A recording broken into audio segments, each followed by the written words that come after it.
right. Well, hello, everybody. This is it's me, Francisco, joined by my good buddy Charles here for Sports Goofs number 184. And I guess there's some sort of direction here, Charles. I'm not sure.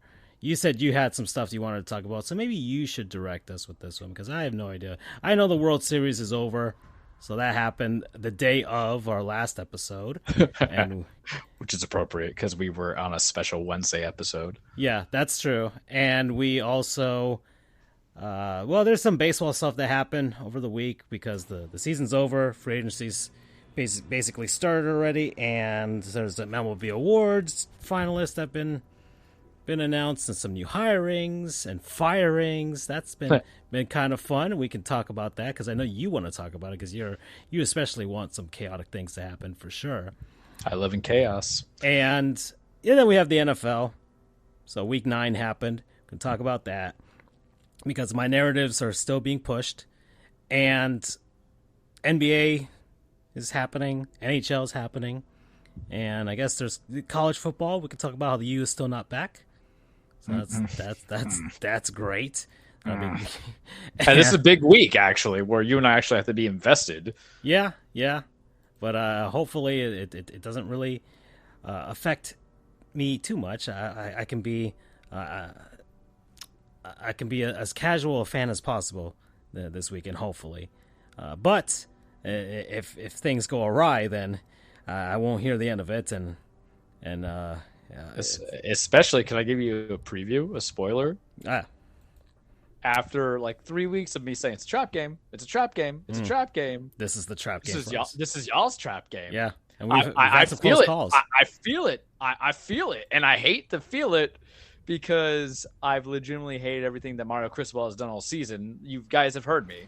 You know, this is the max potential the team had was possibly a 10-3 team with their 13 games in college football, right? Somewhat. Without depending. It's so weird. Like, I'm like, but how do you, depending on conference, and Notre Dame always gets excuses, whatever. But I was like, all right, I'm looking at it, and yeah, I've had some close calls, but Jordan Travis hasn't really had a lot of like hard competition the last few weeks. And hear me out, the defense is good for Miami, not great. Like it's in the middle of the line out of college football, which is fine. It's the offense, and then for whatever reason, Mario Cristobal's sick obsession to make Tyler Van Dyke into Justin Herbert, and it's just not going to happen. And there's like literally no game plan, and that's how you just get like 6 points in a game.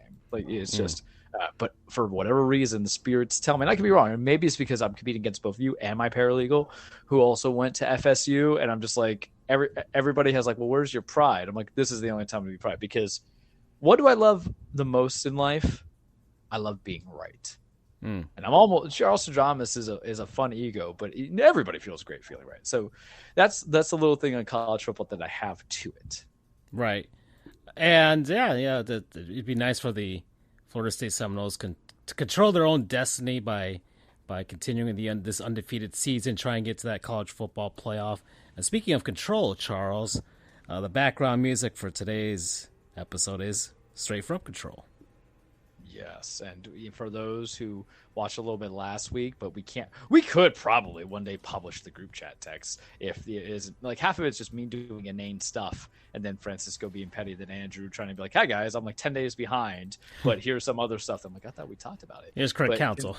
Correct counsel, right? Yeah, I was like, dude, we both sent that. I'm like, but thank you for trying. Like, it happens. We all have different lives, and me, when I get to lunch break, I feel bad for Francisco and Andrew because I do bombard you guys from that 11:30 to 12:30 hour where I'm like, all right, it's time where you get 7 direct tweets about one thing for wrestling, and then 7 direct tweets about all this stuff for sports, and then my silly reactions, and then 7 direct tweets about Black Friday because we're about to get sick obsessed here, guys. We're about to, and I don't know what I'm going to say appropriately, so please y'all don't hate me or not. But this is the best way I can say it. We're about to get like Selena's manager kind of obsessed with Black Friday deals. It's that season. I've got $300, $400 worth of gift cards. I have Amazon points. It's going to be bad. It's going to be bad. It's just going to be terrible. So we get that. I almost lost my train of thought. But what Francisco and I have been just doing on the show and then on, of course, the group chat is just we're kind of obsessed with Island Wake too. it's coming. You Yeah. know, and I sent you a screenshot. Where's Sports Show? I sent you a screenshot of Ross saying XYZ. So Ross, to give insight, because we're continuing the conversation, like how it's a connected Remedy verse, it's a connected Goof verse. So you play as two characters in Alan Wake 2. It's not really a spoiler if you watch the trailer. It's you play as Alan, obviously, and you play as Sage Anderson, who's the cop, and they're supposed to intertwine, but you can kind of play their stories interchangeably. There's no set pattern, which I find super interesting for me. It's like Sonic Adventure. Yeah, Sonic Adventure. But, you know, he's just going majority of one character and going to leave Wake for last. I'm like, I kind of feel like, because what does Remedy like to be is a no pun intended, controlled gaming of like television, cinema. Mm-hmm. So I already have this idea of how I want to play it. So he's already in like he's saying 8.5, 9. Ross is a hard sell sometimes on video games, and we'll have disagreements on what is the best kind of ranking and rating. But we're gonna do it, guys. I just played Borderlands 3 DLC, the final one, which was what I needed to be a 7, right? To kind of cleanse the palate of what greatness was to go to average, right? And it being a DLC too that has no consistency really, and context for a lot of stuff. So we're all right. We were doing good things, big things, right? Doing some big things. So we had that, but that was part of it. So yeah, you've been bombarded with that as well in the chats. Yes, I have, and let's start. Could you succinctly explain to your sister what Alan Wake really was?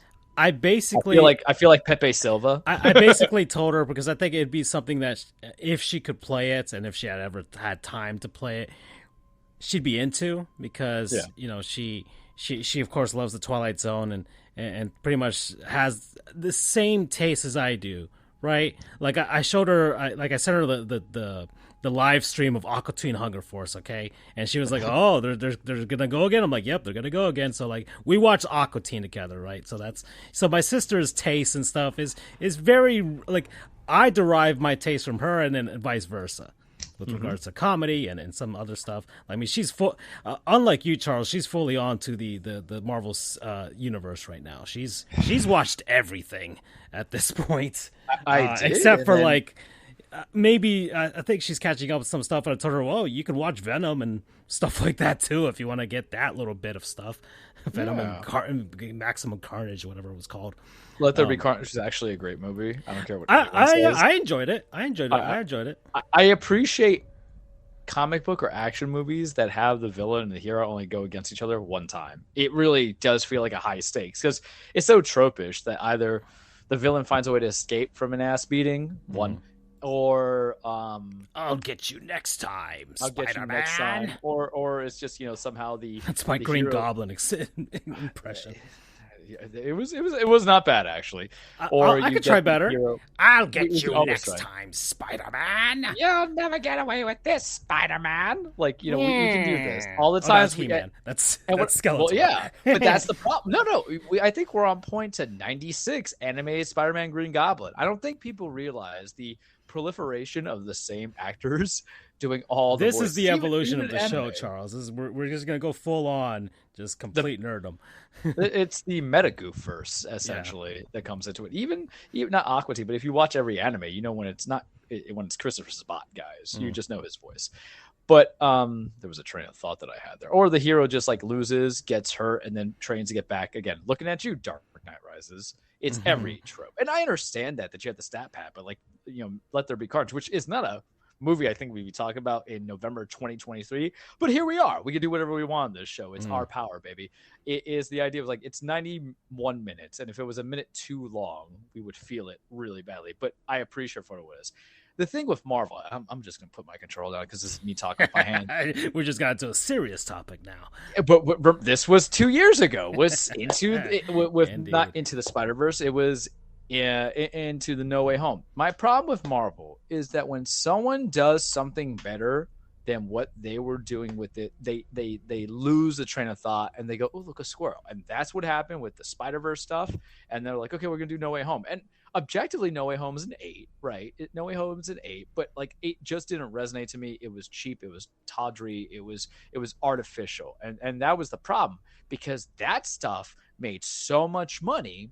They're from everybody, you know, Kevin Feige, I think that's his name. Feige, I don't know how to say it. He he's like, this is what everybody wants for everything that we go and get from. And it's fine. That's exactly, you know what, to relate to a sports show, it's like Titans football, right? We're just going to run the ball, old school. It's Ravens football, run the ball, old school. Even though they're trying to tell you now it's different with Tom Munkin.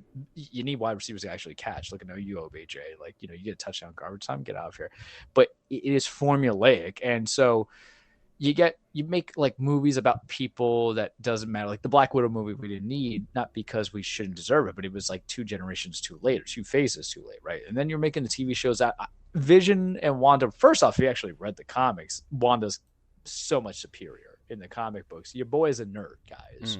He does read comics when I remember that I have a damn account, and I actually own some graphic novels too. I still haven't read Last Ronin. We'll get to that eventually.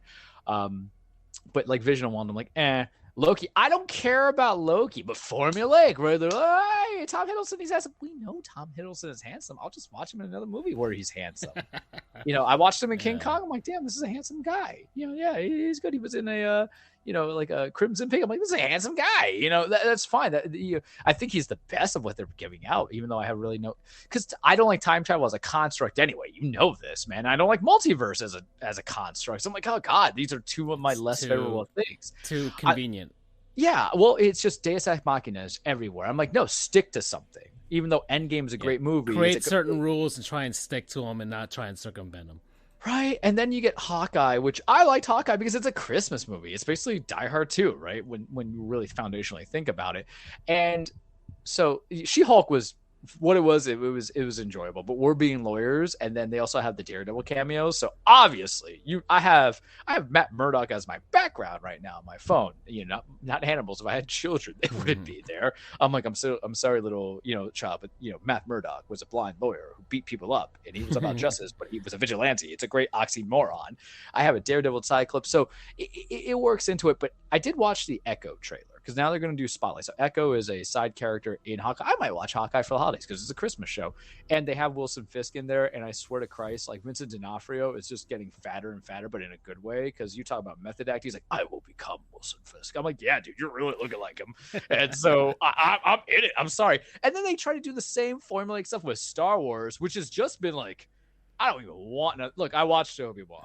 I had to. I enjoyed it for what it was. Retcon the shit too out of everything, but all the other stuff and Rogue One was fine enough as it is. I don't have to do that. Oh, you can watch Ahsoka. Do I really though? Like, can I just YouTube it? And that's what Marvel has become. Or like, can I YouTube it? And when it just becomes very give me the Cliff's notes. I hate to say this, but I treat my time of watching or playing games or reading as if someone who has like a terminal illness. And I know the days are coming. Doctor says 6 months. I'm going to utilize that 6 months because it's I don't even have a demanding job in comparison to maybe you or other people who are attorneys, but I'm only really going to be enjoying the weird stuff that I like at 60, up until 60. Right. And it has every decade. I'm injured, man. And I found a way to go to the gym because it's me. I'm a psychopath. But it's about like, don't waste my time. Now I feel every ex-girlfriend just literally just spoke to me and just like called me a hypocrite in my head. Jesus, I felt all you Hispanic women. Light a candle. I'm a changed man now. Damn it. But that's my problem with Marvel. And it's not like DC does any better because when they actually try to do stuff, like I could not watch the James Gunn Peacemaker show. I tried like 3 episodes. I'm like, this is kind of boring. But it's just so artificial. And yeah, so there we go. We went on a very long Charles rant, but I feel like we need it because 'tis the season, right? Because now we have the Marvels coming out this weekend. Look, I like the first Miss Marvel or Captain Marvel. I thought it was good. Yeah, I'm so proud of you. The Jude Law stuff, I thought it was funny. It was like a 7.5. Some people don't like Brie Larson because they think it's anti-men because she says that there's inequality. No, there is, guys, and this is from like years ago, so I'm not even gonna retread that stuff. I didn't watch Miss Marvel, Kamala Khan show because I'm like, oh my god, like I'll get to it, but now what happens is COVID made me lazy. So if I just know you're going to put on a streaming service in a couple months where I could just buy it. Like I haven't seen Across the Spider-Verse yet. Maybe one day I get to it. No promises for reasons. But I think because of my laziness, like I could just watch it at home. There's some movies I like the big screen spectacle, but it's not dire anymore. You know what I mean? Like the last big screen movie I saw was Barbie. Yeah, I think what was I go to the movies just if I'm going out with somebody, right? That's the only reason I would go. I think the last actual spectacle movie that I watched, just because I wanted to see it with the crowd. Of course, I had to see Sonic 2, right? Yeah, which I still haven't seen. but that was a fun experience going to that movie, because I think I saw not the official release. It's like the pre-release, right? That some theaters participate in. So yeah. I think it was like the night before. The night before, and like it wasn't packed at all. It was just like me, the girl I was dating, and then the maybe a group of like 10 people in the background behind us, and you could tell like these are just Sonic the Hedgehog fans. Yeah, all of us adults. Like it was 10 o'clock, and I was just like, and my goodness, Charles. I mean, you know the spoilers for this movie, right? I know, like, Shadow. Yeah, okay. Yeah, so that moment, like, which is not really a spoiler when it's a damn given. No, it was a post-credit scene, and it's on Paramount. I'll get to it eventually. I think I kind of want to watch it when they actually release the Knuckles show. That way I can go just full nerd. Yeah. Because, it's just, it feels But that spectacle, everybody was like, oh no, holy, it's Shadow. I'm like, yeah. And I was clapping my hands. Yes, we're getting Sonic Adventure 2. I thought they were going to do Mechasonic, unless he's into, and I just because, like I said, when I haven't seen it. So far, it's Shadow, and so far, Jim Carrey hasn't signed on, as far as we know, to the third movie. So it might just be a whole CG spectacle. And there's always a possibility, right, that they could do Metal Sonic with Shadow and have two different things like that. That's always a possibility. Or like a Death Egg robot, something like maybe Dr. Eggman isn't there, but he leaves something behind to be used. I have no idea. There's always a possibility. But the thing is, if you hear me out. I'm not saying that we should recast Jim Carrey. I actually liked him the first one, but there's a point where Eggman was a fat guy. Right. And I don't know how 2 ends, but you could make him a heavy guy, and you just give me Danny DeVito with the red hair and everything. I'm just in for the memes. I mean, basically, when he's Oinka, whatever her name is, the art curator in Sunny, you just put on red hair and a mustache. I'm just saying, man. Yeah. It's some roles. But Always Sunny in Kingdom Hearts, that meme. Listen, and I said it in a tweet. I'm trying to follow us on the Twitter, Charles the True, FJOJR, Dan Freeholey, sports_goofs. I don't like to comment on people I don't know, but X or Twitter has changed so much. I feel like I kind of need it for stability. But as I said, I would pay double the price of the game if I can get Danny DeVito as a summons, and I want him greased up baby, Danny DeVito as Frank, and then Mac. Because Mac as your companion, because he's going to come in his bulking season, and that's what it is. Because you can have his powers be, bulk Mac and then like rip Mac. I just need it. The other three wouldn't work. Yeah, it'd be weird. Speaking, this is a sports show, guys. We promise we'll get to it. Sure, but I do want to talk about this because we there's some other stuff. So you mentioned, of course, there's a Zelda movie being planned. And I love Andrew, who has not been like, I haven't played Legend of Zelda game. I'm like, how's it going to work? How? He doesn't talk. Yeah, but I don't know. It might be a modern homage to the old TV show because they had a talking Link. I remember that, yeah. Excuse me, princess. Like that. Well, then I need Dennis. I don't care. But Glenn Howerton's going to win an Oscar. All right, so it's fine. So yeah, who do you cast as Link? That'd be Aaron Taylor Johnson. Okay. Just looking up right now. Because he came up. I think he was. No, I don't know if he was a Bullet Train or not. Let's see, Aaron Taylor Johnson. He's playing Craven Hunter. Okay, you just dye his hair blonde and there you go. I guess. Yeah.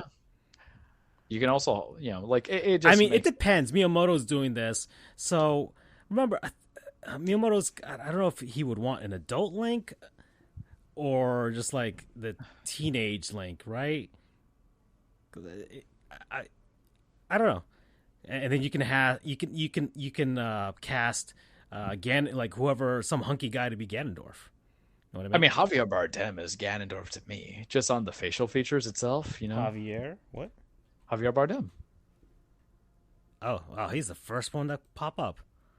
Yeah. Oh, okay. You've seen him. Like, he's in No Country for Old Men, but take around the like weird effing haircut. Yeah. That he had in that movie. Like, it's the facial features. Yeah, it's got the big old Ganon Gerudo nose. and he's Spaniard. He's married to Penelope Cruz. Oh.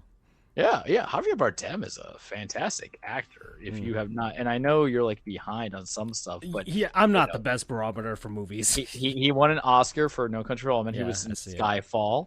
Yeah. He played Prince Stride in Little Mermaid, which I didn't see. He was in Dune, probably the only good thing in that stupid ass movie 3.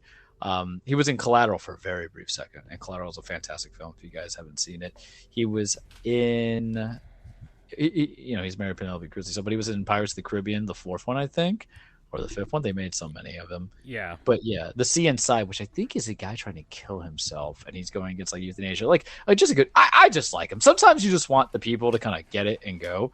But yeah, they probably don't have to cast him. Probably want someone younger. But like he has very strong features. I can believe that he is like a Kingarudo, and he can turn into a dragon. Just saying. Okay. Alrighty. And what was the other thing? So we talk about that, and oh man, I just had it. I just had it in my mind, and some other nerdy thing that we were going to. Oh yeah, Nickelodeon All Star Brawl. That's what it was. I just wanted to look at the lineup for this because I was very surprised by that review score by IGN. Yeah, and I was Cosmo, so anything Nickelodeon related right now is probably of my interest. That was way like a High. 9. Yeah, A 9. And that's why I went to check to see what GameSpot does. Multiplayer fighting game. Yeah, and like fighting games, though, they can always have niches, and that's what's beautiful about it. There's some people I know that absolutely just can't play one kind of brand game, but there's a community that really just enjoy it. They're like, that's my ish. That's what we gravitate towards. So that's why I'll pay attention and I'll listen. Like it's so weird. I can never really do Guilty Gear, right? It's too hard. But I can play Dragon Ball Fighters.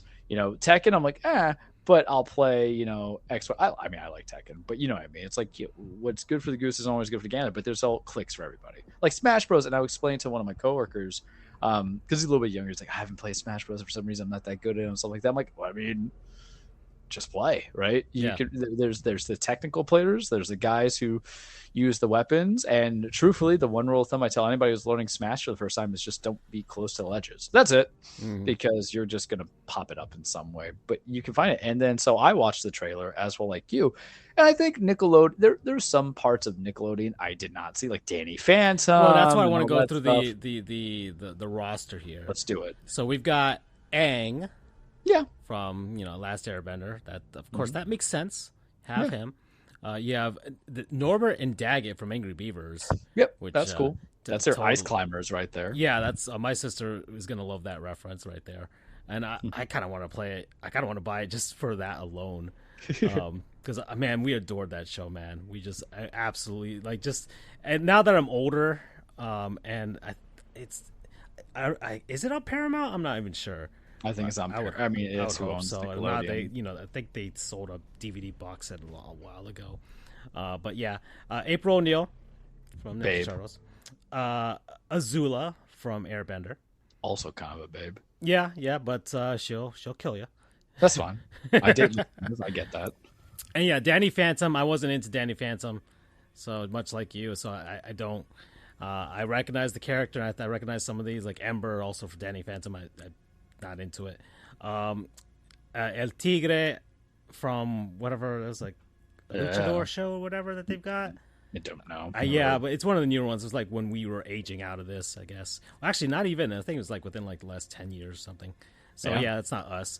Donatello, right? Yeah, good. You get a good medium long range guy out of it. All right. Yeah. So he's got more Ninja Turtles is always good for Charles.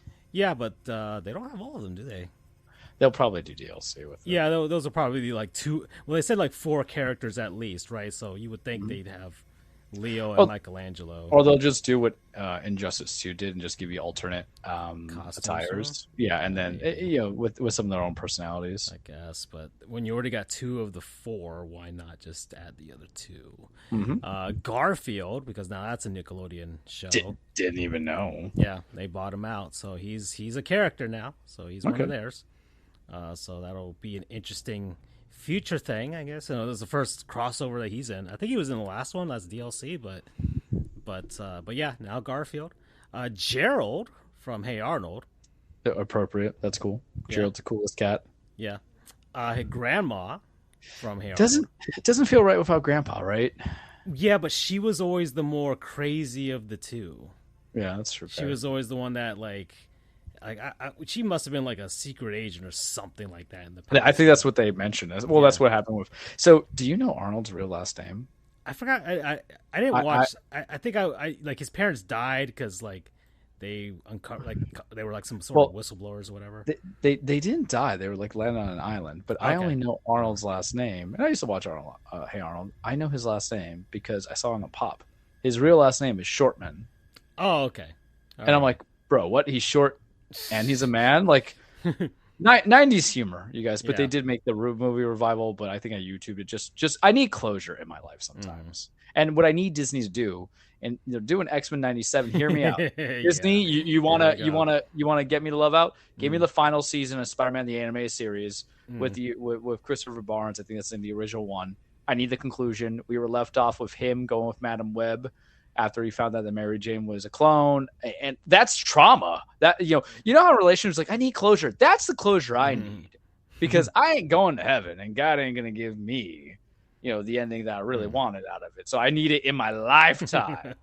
There's plenty of fan fiction done that. Go on there, Charles. You'll find your endings there. Let's see. So Jenny from Life as a Teenage Robot. I watched some of that. That was all right. Never watched, never saw. Jimmy Neutron. Of course, you have to have. Yeah, yeah. We need Jimbo up in this. He's one of the A-list Nickelodeon characters. Korra. I didn't really watch the Korra series. I didn't watch it, but I know of it. I know what happens. It's just I watched Avatar the first time during pandemic time, like the first lockdown. Oh, and then because I went through 3 seasons, I'm like, all right, I'll get to Korra at some point. But I heard it's good. And then it's not for everybody, but it's good. Lucy from Loud House. That's like a current show of theirs. That's why I don't have. Okay, sure. Nigel. Yeah, I can work with that. Yeah, out of all the Wild Thornberrys, he's the best one. He's the funniest one. He's the memes when he was relevant in 2013 with the memes guys. Yeah. Patrick, I think it was the last one. Plankton, as well. Raph. All good choice. Yeah, good choices. Raph. Ren and Stimpy is one of the older school characters. Yeah. That totally would not make that show in today's climate. Well, they would, but not with the original creator. He's a bad boy. Yeah, that's all I gotta say. Indeed, and the art style wouldn't fly in today's climate either. Reptar, because I guess you have to one word that's rep. So sure, just take a fictional character from that fictional series. Rocco.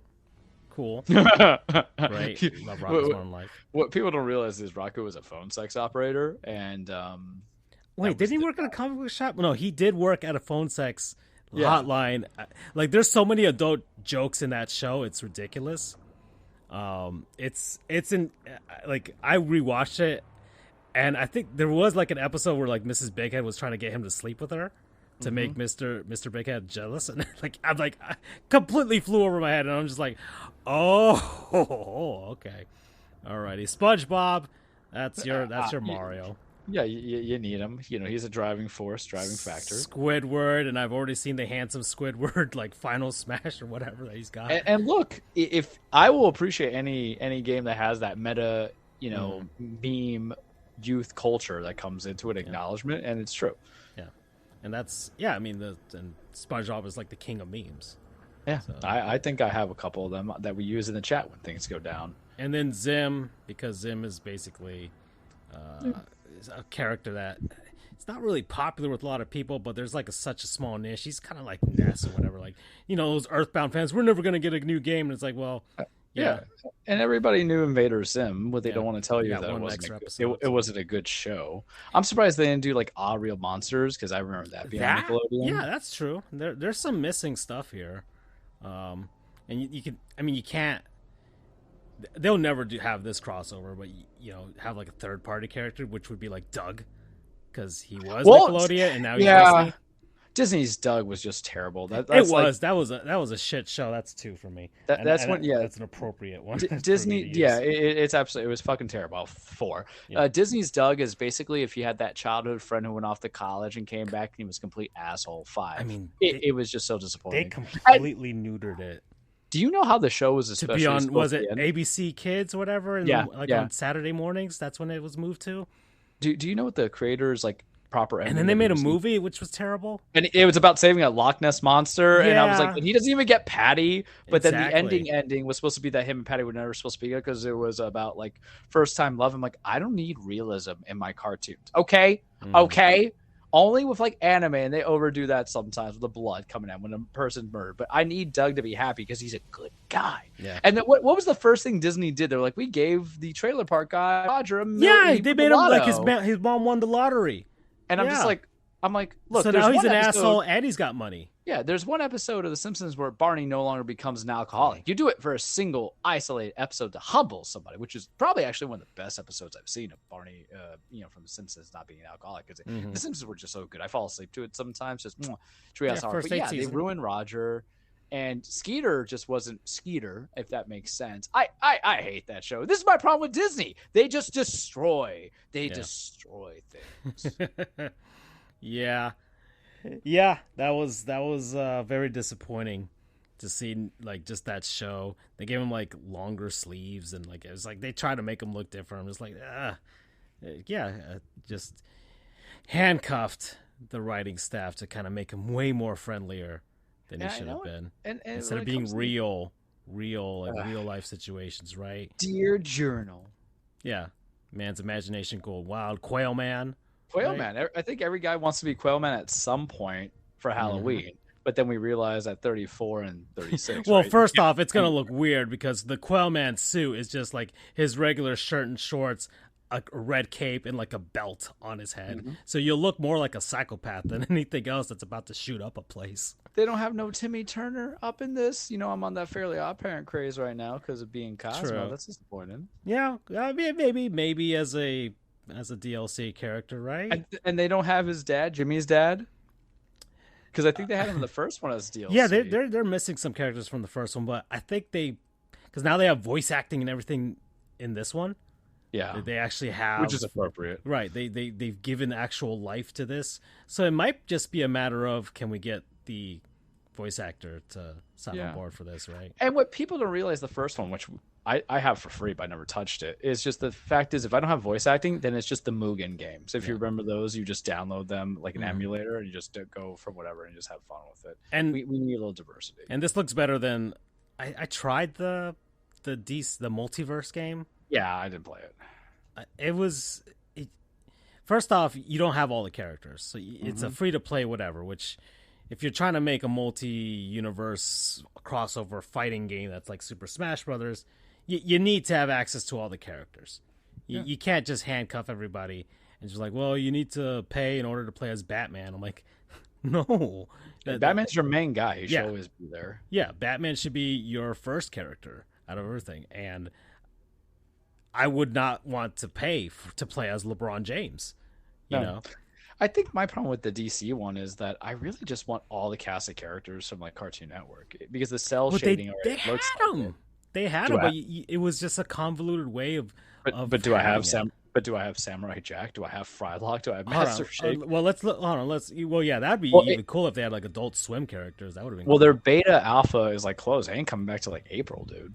I don't remember reading it. And like I said, they kind of screwed up in the whole development of that, but.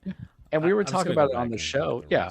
Fighting games, they're a dime a dozen, but each one has a click. It happens. It's a sector. It's what's your favorite Billy Joel generational music? Because he had different personalities. And that's how I would kind of equate to it. But I also, and I talked to Francisco about in the group chat, you guys. So we're going to bring up here because we're going to be very video game centric. This is what happens when, sports end. Baseball's over. Okay, World Series. Congrats. I don't care about Texas. No one watched it. All right. Oh, Charles, you're just saying that everybody watched it. It's a good thing for the small market teams. Neither team is small. Arizona had money to make. Texas and Arizona are not small markets. Yeah, but that's always what you hear is because in their divisions, sports show, everybody, outspent by Houston, except for this year. They're outspent by Houston. They're outspent by the Angels. They're outspent by the Padres. They're outspent by the Dodgers. So it's like, San Francisco. They're not as small market as you guys think. It's just they have nothing to care about. And I what's the compelling story? They pulled the 2009 Yankees on you.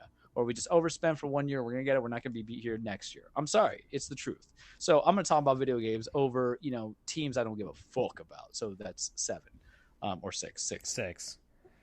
Okay, so the Multiverses game had Finn the Human and Jake the Dog from Adventure Time. Fair. They had Batman, Black Adam, and I think it was the. I think it was. Adam, hold on. No, was it the Rock version? No, it's a different voice actor, Bob. Well, no, but does it look like The Rock? I don't know. I would have to. First see. off, that movie fucking sucked. There's my yes, it was. It was. You know how I feel about it. If you really want to torture somebody, CIA, don't put in the waterboarding and the nail clip and make them watch that shitty movie 8. Multiverses. Black Adam. Let me see what he looks like. It's probably The Rock. You need some kind of brand notoriety, because he doesn't probably look like the original. No, he doesn't look like he doesn't look like The Rock. Okay, good. No. Nothing wrong with the way The Rock looks. He's handsome, and unlike his wax sculpture, but it's just it's just Black Adam as he's showing. You know, my favorite thing is how he tried so hard not to be Rock. He was just Dwayne Johnson. He realized that's the only way he's going to capitalize on it, which makes me love Dave Bautista even more because he was able to keep his name. True. He's been in a few movies that I've even seen that he's stretching out his. Dave Bautista acting is chops. the best wrestling actor that's ever been there. Watch him Blade Runner 2049. You've never seen a miracle. And he was Dax and all the Guardians stuff, and he's great in it. Mm-hmm. He actually wants to be an actor. Wasn't I think The Rock wants to be an actor too. In an M. Night Shyamalan movie too? Yeah, The Knock on the Door or something like that. Yeah. And he was in Dune. Bad movie. And he was in this movie with that Pakistani comedian, the one that got early swole for like Elementals or whatever. Yeah. Yeah, that guy. So he was in the movie with him, like was it like Uber rider or something? I have no idea what it's called. It was something. Yeah, right. But something. Anyways, Ride app or something like that. Ride, I have no idea. But anyways, so yeah, Black Adam, Harley Quinn, Superman, and Wonder Woman. So those are all the DC characters. I could just play Injustice. I'm just saying. Arya Stark from Game of Thrones. Sure, I like Arya. Book wise. Gizmo and Stripe from Gremlins. That's, you know what? A for effort on that. Because Nintendo has their it's Rob and Ice Climbers. And just, these guys only showed up in 1 or 2 things, and it's okay. The Iron Giant. Sure, weird. When I think multiverse, you think something that spans multiple things, not one movie. Yeah, and well, that's it. Once again, like Nintendo, they've got some characters that only showed up in one game or one game series, or 1 or 2 game series, whatever. But yeah, it seems like it's always like a cop out when they use the Iron Giant. I think it's like, okay, yeah, we'll give you the Iron Giant, but they'll never use him in a different movie or have a different retelling of the Iron Giant. It's just like, okay, hey, Vin Diesel was the Iron Giant. Like, okay, yes. Don't everybody knows Vin Diesel was the Iron Giant. Yeah, don't pull the Disney though. I don't need a live action by WB voice because what else do you have? You want to ruin your childhood anymore, Charles? Superman. You know what the fun story is? I'm gonna tell you a fun fact. They'll make up for all of the ruination of your childhood if they just finish Spider-Man. Yeah, well, I have never watched the Iron Giant. Okay, I know what happens. You just know certain things happen, but I saw it, but I don't recall it. So I just remember Superman. That's it. Only 3 Looney Tunes: Bugs Bunny, Marvin the Martian, and Taz. Is it crazy that you don't have Yosemite Sam of all people or Daffy Duck game? Yeah, because with Yosemite you can use the pistols. I'm just thinking Bugs and Daffy. Those are the 2. How are you missing Daffy Duck? He's arguably just as much range as Bugs Bunny, maybe even more. Yeah. Right? Let's see. This Player First Games Rain Dog. I don't know who the F that is. I don't know. I don't know if that's like a game series that they own now because WB has Mortal Kombat and all that stuff. None of the Mortal Kombat fighters are in here. Well, we get enough crossover of that half the time. I know, but you could still have a clean version of Sub-Zero and Scorpion in here. Yeah, that's true. Rick and Morty. Yeah. Voiced by Justin Roiland. Of course, that's not going to happen no more in the future. Well, I heard the voices, and it's just the same. Just the same characters. Yeah, I mean, you can find people that can mimic voices of people at this point. There's so much out there. Yeah, not everybody's gonna sound like Mel Blanc, guys. He's been dead for like 20. Mel Blanc, for those who don't know, is the original voice of almost every character that you love before the 1980s. Then you have Velma and Shaggy from Scooby-Doo. Appropriate, but not Scooby-Doo himself. Yeah, I wouldn't want Scooby fighting though. LeBron James. Well, he had Space Jam. Yeah. So, well, if you can't get Michael, come on now. The ultimate crossover, you could actually have them face each other for the first time in a fighting game. I was about to say something mean. The only good thing Michael's ever been about, aside from starring in Space Jam, is just that.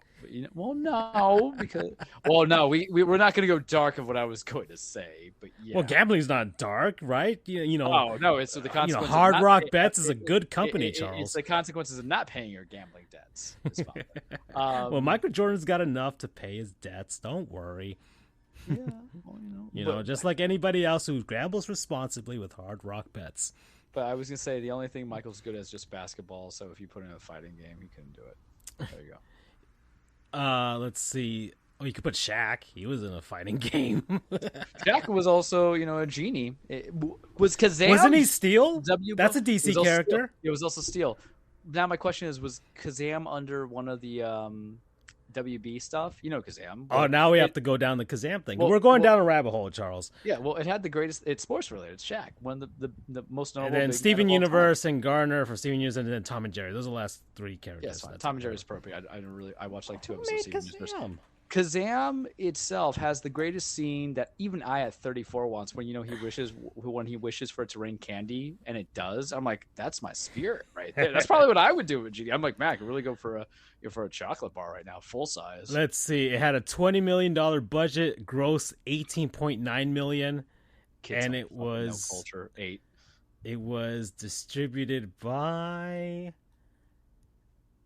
let's see, made by Touchstone Pictures. Touchstone isn't WB. And distributed by Buena Vista Pictures Distribution. Disney. That's Disney. Yep. Yeah. Okay, so Kazam is a Disney property, so if they ever want to revive that, Kevin Feige, you know what to do, man. Kathleen Kennedy. Put Shaq in the MCU. Let's do it. Yeah. Listen, I'm not gonna lie. If they because the problem with Marvel, this is the Josh Whedon problem. They try to be funnier than what they actually are. But I would go for a Shaq. Shaq won't say no. He says no to nothing. No, he's in everything. Shaq is, the general, Papa John's. He'll do anything if you pay him money. Yeah. So streets need this now. We're at 44 minutes, Charles. So let's talk a little bit about baseball, just to round it out. We're not going to talk about the World Series that we didn't watch. No, of course not. But we could. Maybe. We could talk about you already talked. You already gave a synopsis of the entire World Series. There's 2 things I want to talk about on the World Series about it. I think it's hysterical that Jake DeGrom and then Max Scherzer get their first and second rings without actually contributing to the World Series. Yeah. Because that's like as a competitor, that's like the ultimate insult that could happen. I mean, I'm just happy that DeGrom has it because now it just really like validates his Hall of Fame. He was always going anyway, in my opinion, but now there's like nothing you could do, but it's just funny because of the fact of how you got it. Right. And you're like, damn. Yeah, Scherzer and Scherzer already got his back in 2019, so that's fine. Mm-hmm. But yeah, it's the same it's the same argument I would make with like Acuna. He didn't get his ring. He was sitting. Yeah. That's the one thing I can hold above him. Like, yeah, your ring is just as fake as DeGrom's now, right? So yeah. There's baseball finalists for everything, Rookie of the Year, whatever. I got one. They already gave out the Gold Gloves. I think only one of the Marlins players was nominated for a Gold Glove, and he didn't win it. So whatever. But Skip Shoemaker for the Marlins is the Manager of the Year. So hopefully he should win. But he's going up against Brian Snitker of the Braves, but I'm going to invalidate his because they don't take into account postseason, but a monkey could have managed that team to 100 wins. A monkey did manage that team to 100 wins. And the other one is Craig Counsell, the former manager of the Milwaukee Brewers, who has decided to leave for Chicago, the Chicago Cubs in particular, the rival of the Brewers, only 90 minutes away, down south. Craig Counsell, who grew up in Milwaukee, was a Brewers fan growing up, and eventually would become a player for Milwaukee, and then eventually become their manager, and probably their most successful years since like ever. And now he leaves because, well, the Brewers just didn't want to pay up, Charles. They're and they lie to you, and they'll say they want to pay up. Yeah, and now their owner is basically the Cavs owner was a Dan Gilbert after LeBron left. He's like he you know what he may have left us or whatever, but we left him too. No, something like that. Or he's losing us basically. Like he's losing our community. Essentially. Christian Yelich is just like, free me. Well, he did the same thing in Miami, right? So, yeah, this is fun. This is fun seeing the Brewers fans showing their true colors by the five of them that are out there. Yeah, really, the only people who are Brewers fans are people in Milwaukee. Yeah, I've never met anybody who's outside. Yeah. It doesn't have that national recognition the way like Green Bay would, right? Right. Because I think that's who you kind of support of. And, Green Bay, even with the Aaron Rodgers, the hate I have for Rodgers is not an indictment on the team. The team was very good, so I can understand the national appeal. The Brewers every year is like, to me, and I know this sounds terrible, the only person I always affiliate to being on the Brewers was a Fielder.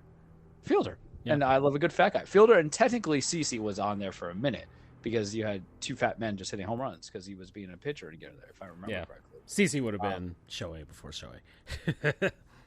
I don't worry, because when you get to the AL MVP, I'm going to say some stuff. Don't worry. I actually bought some stats on to a petty train that you are ready for. Oh, yeah. So, so that's what's going on. With the Milwaukee, okay, so I already with Craig Counsell's nomination. Sure. Like the Brewers were just my buddy's a Cubs fan, so he's over the moon about this. By the way, like the Brewers are really you won that division because the Cubs choke and the Cardinals were ass for the first time in like 25 years.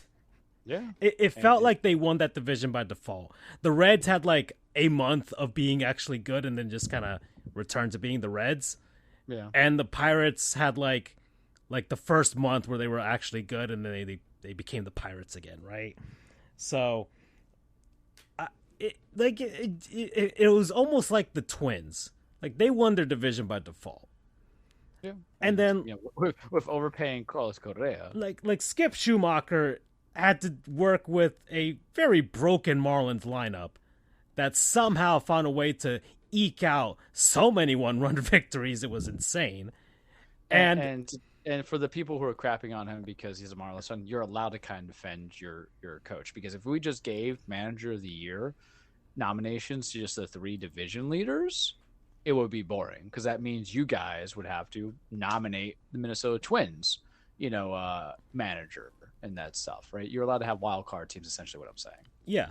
And like he was he's out there actually trying to take the tarp off because the Mets have a shitty grounds crew. 5. Mm-hmm. And I mean, this man managed the hell out, and he was a first-year manager, by the way.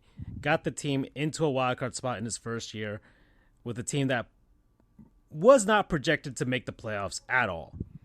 So the fact that he got nominated over the Diamondbacks manager tells you something. Yeah, it does. It does. Yeah. But I think it's also they factor that in because Zona they pulled the Tampa Bay Rays syndrome where they were like the leader in their division for what almost like 2/3 of the season until the Dodgers came out. Up, yeah. Yeah, so I think that kind of lost some points there. Yeah, the Marlins who were just kind of like working with everything they had. Yeah, for it. So there you go. So that's my argument for that. So, but the other ones, Charles, let me go down here. So the National League MVP is Acuna, Mookie Betts, and Freddie Freeman.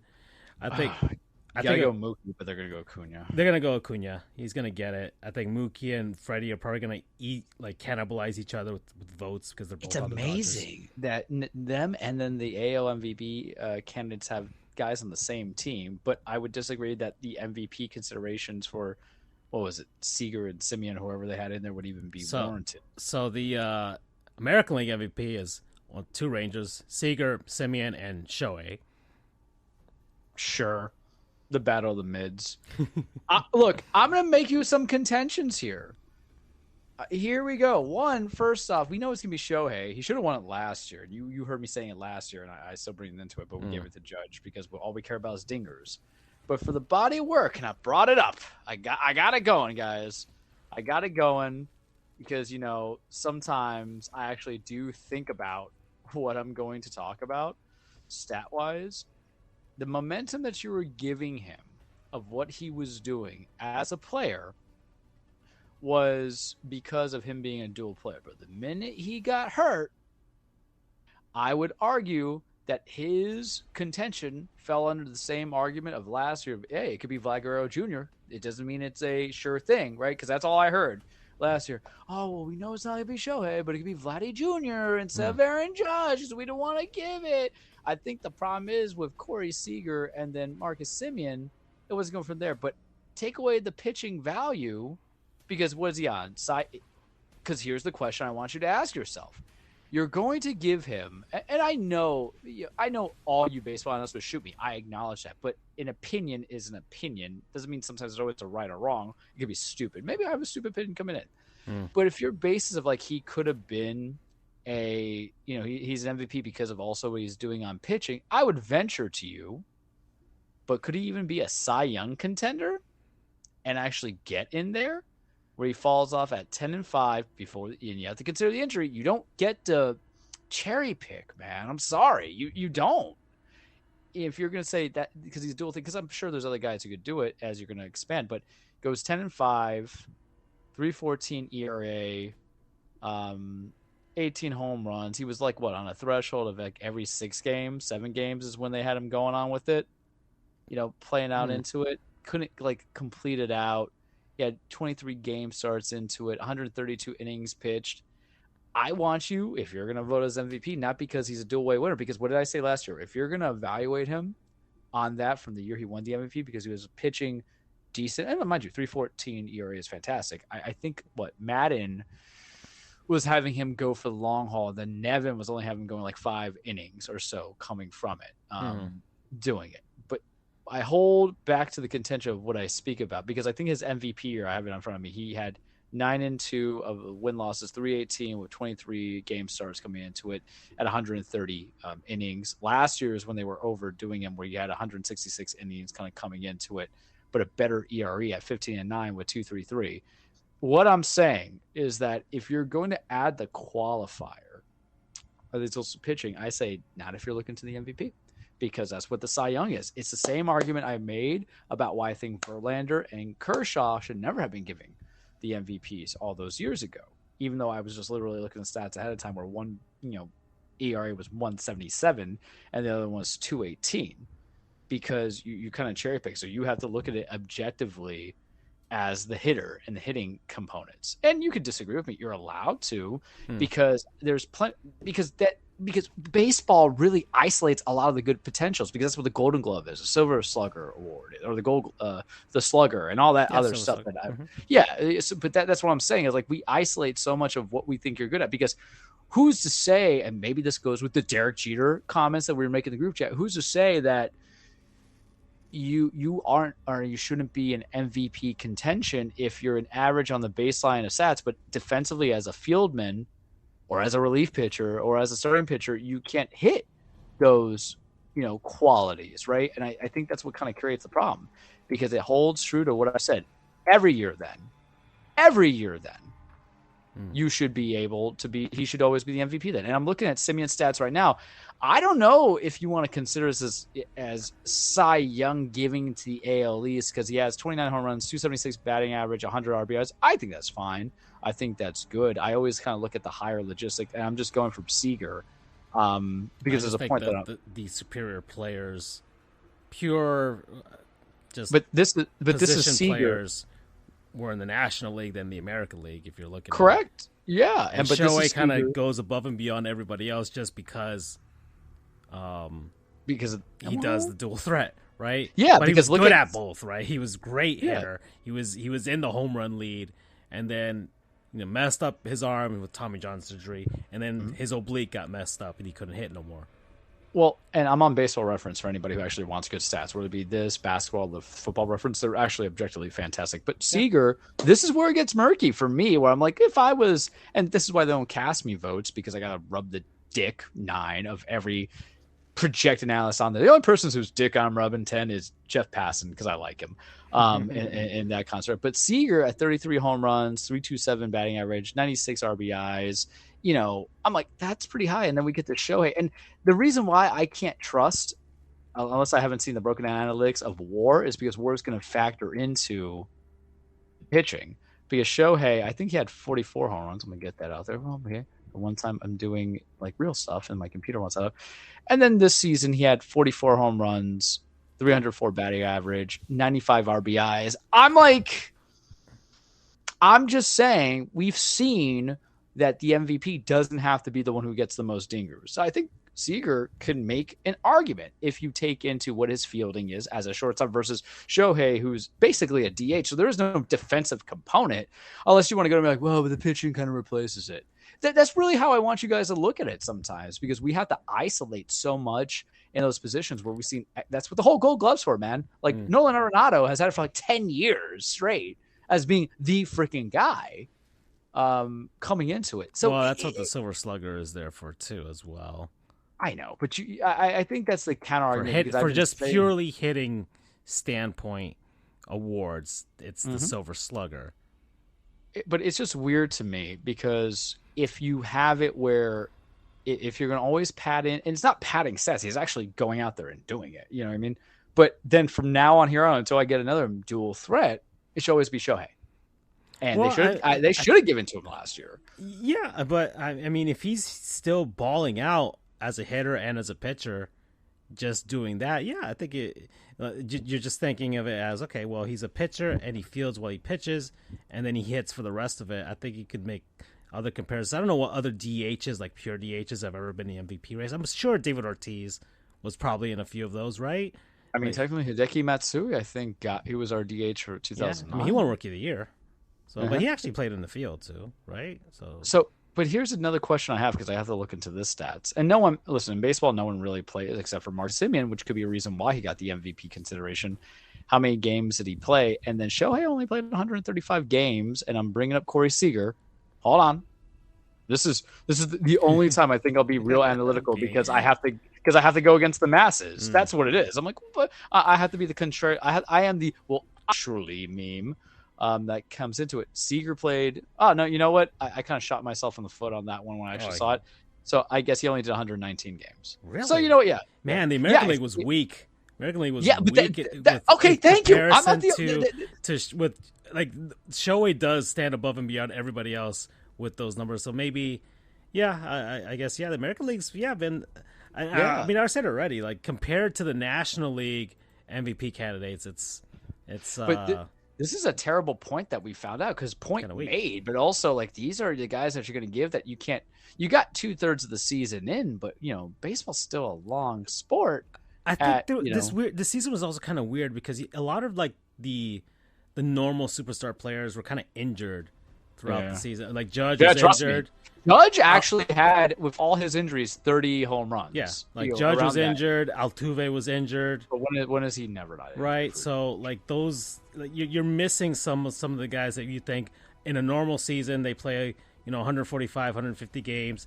Like those guys would be in this conversation. But here's my question to you then.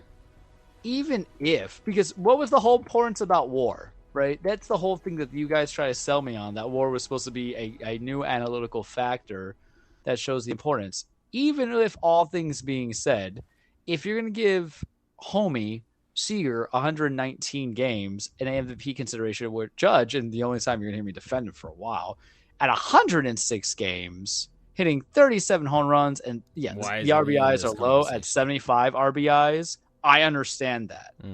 I understand the RBIs might be lower than what you guys like. That just means he was hitting solo bombs right off the bat. just saying, he was hitting cleanup because we couldn't hit on that team. Him, Glaber, and then Volpe sometimes was kind of like launching it out. At a 267 batting average, but OPS at 1019, which is really what you look into. OPS is the combo of on base and slugging. So it's really saying is like, damn, he was always kind of there. On base percentage at 406, not terrible. It means like every other game, 4/10 of the time he's on the. Yeah. So I'm just saying, if you're really going to look at the numbers and a 13 game difference, I felt Judge should have been there. There. I got you, Aaron. Alrighty. I got you, dog. Cash me right. But yeah, it's going to be Shohei, and that's fine. But I really want you to make that consideration because for me, the Cy Young, and I'll leave it at that. And we've had this conversation before, but sometimes the best debates come back. Getting Cy Young means you are the MVP of being a pitcher. Just saying. And I think that annoyances came from me the last pitcher to win the MVP and the should have been Verlander. Oh, Verlander? I think it was Verlander, both of them. So Kershaw, I think, got 2015. Verlander, I think, got 2017. Yeah, I'm checking. I was literally won the MVP in 2017. Remember that was a whole big thing.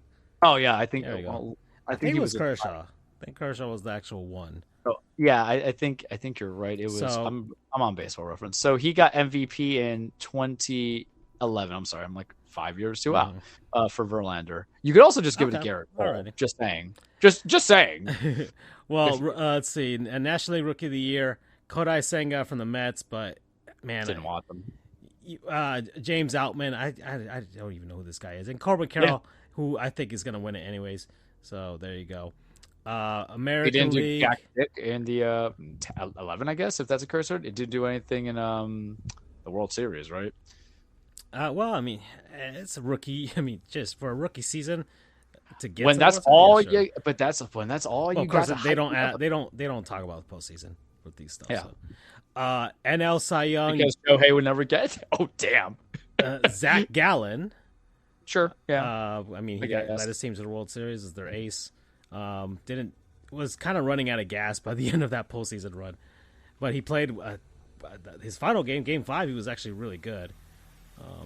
Blake Snell, who's going to get paid. Mm-hmm. So he's. I kind of want him, but I don't because I know how that's going to go for us. Yeah, I could just tell. Give me a former Ray. Logan Webb of the Giants. Okay. Okay. Sure. And then you have the American League Manager of the Year is Kevin Cash, Bruce Bochy, and Brandon Hyde. I think Hyde's going to get it. Bochy, but Hyde's going to get it. He's going to get it for Baltimore. Had Bochy won the division, he would have gotten it. Nah, but even then, in the shadow of what Baltimore just did. Back to the argument that I was making, and it's going to be. It's not about the division. It's just about the Orioles with no money with all that stuff, and Bochy, who's already experienced, and then he's handed a roster. That's worth... and this is why Hyde is going to get it. It doesn't matter division because that's the toughest division in baseball. Yeah, that's true. And then Kevin Cash because the Rays, they don't have money and whatever. And I'm annoyed. I want it to be known, if Andrew does listen to the show, I'm not always trying to stick it to Tampa, but you are a division rival, so I have to kind of actually objectively go from there. And it's just always Kevin Cash. Oh, they got 99 wins. You guys were paraded as thinking you were the next best thing because he was the first 2/3 of the season. It was great. And then you lost it. So that's why I don't even think he should be in contention of it coming into it. If anything, Dusty should have been the other objective, to come back from not having the division and to getting it. Because why are we going to award the manager who had it? Because remember, they were 20 up, right, on their division, or 10 really. And then they lost it. So why not Dusty, who wins that out as he's retired, instead of Kevin Cash? Please, I would like to hear, because the stat. I mean, if you're gonna tell me, oh, the roster wasn't stacked, well, that's what you have Baltimore for. Well, if Baltimore was able to win that division, then why are we making excuses?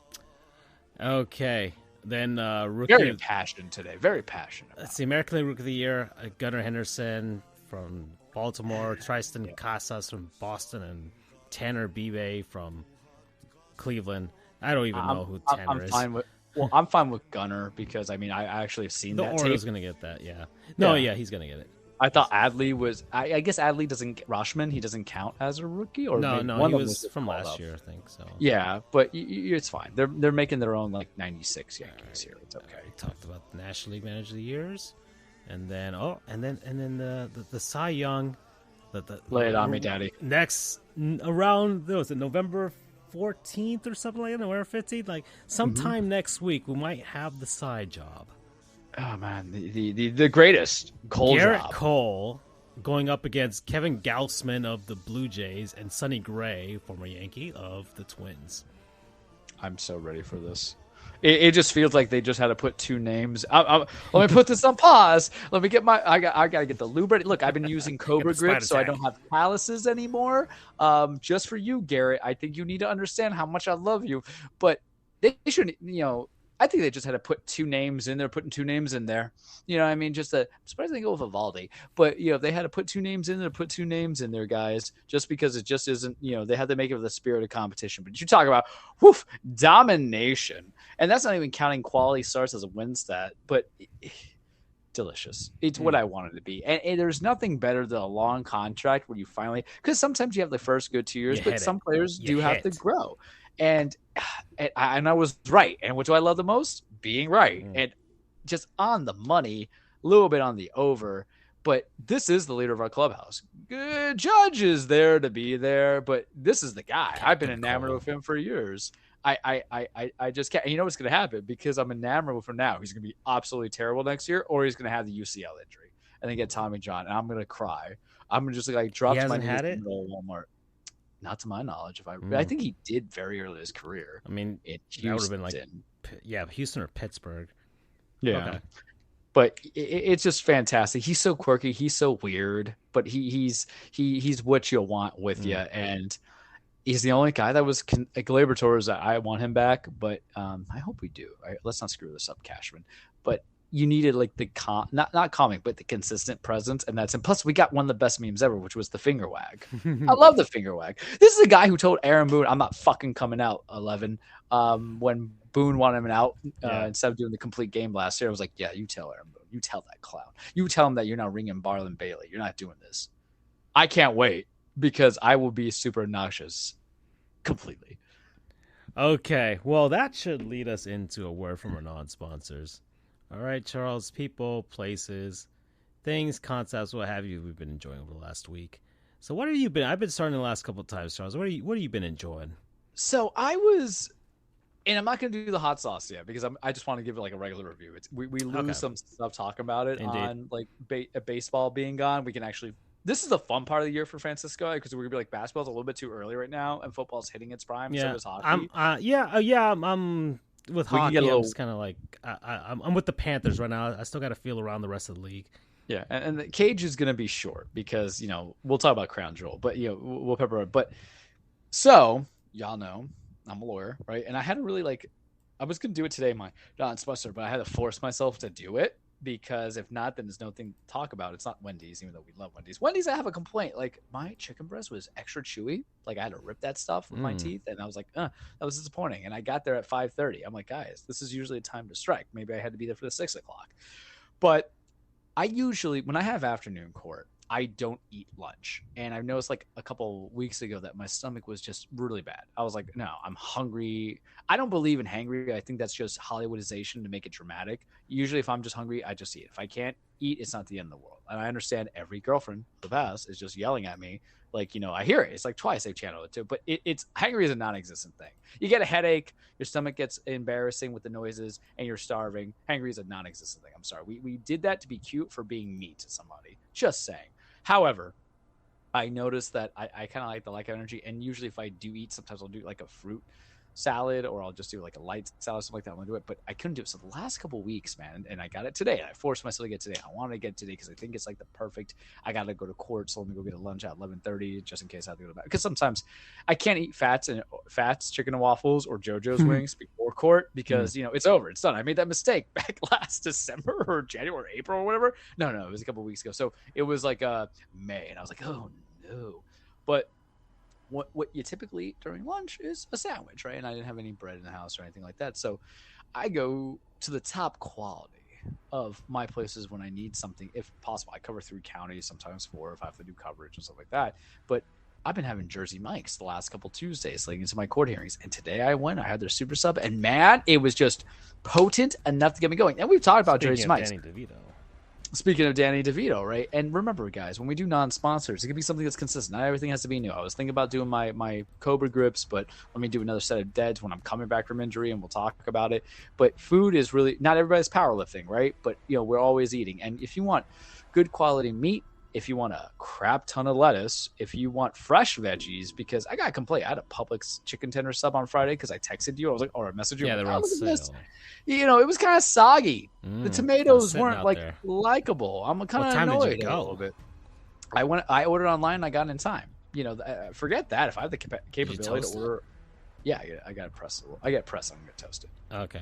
Maybe some steam caught up to it. I don't know. Maybe, but I was like kind of disappointed. But if you like a whole bunch of oil and vinegar, which is appropriate, that's fine as long as it doesn't seep through.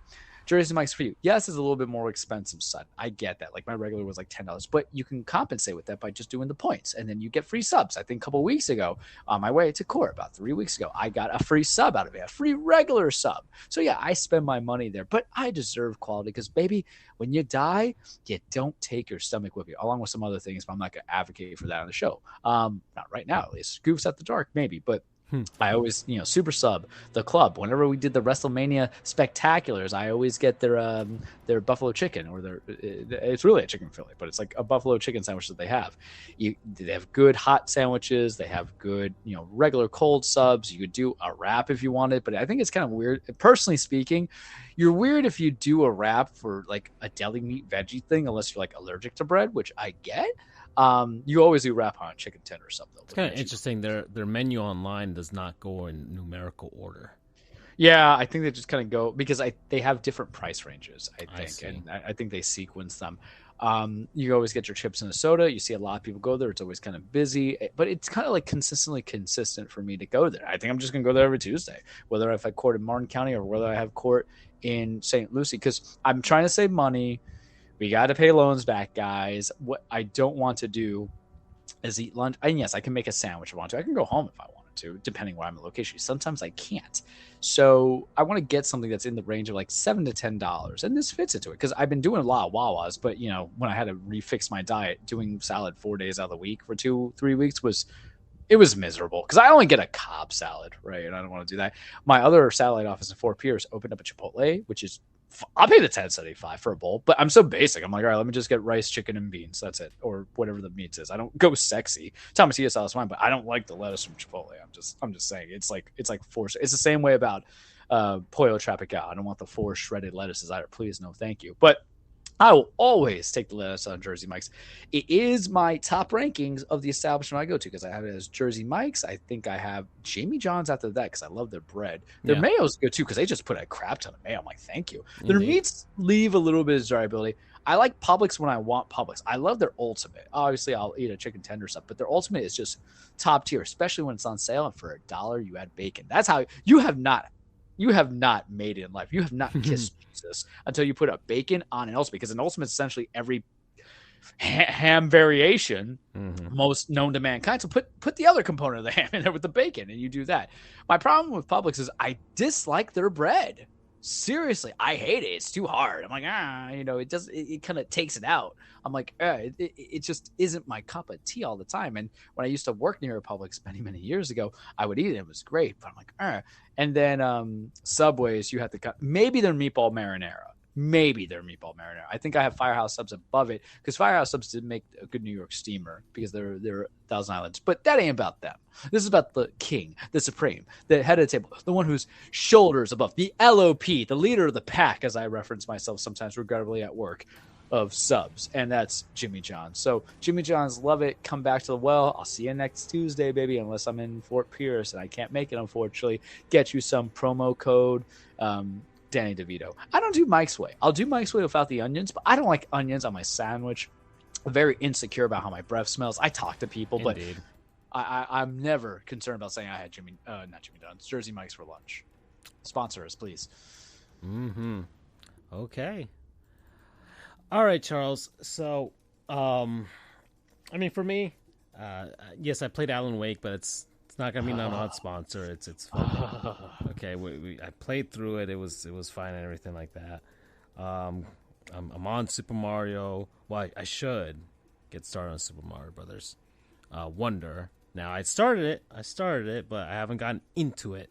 So we're waiting on that, and I bought American Nightmare for Alan Wake as well. Hopefully that was cheap. How much was it for you getting off of Steam or Epic or whatever you call it? Like $8.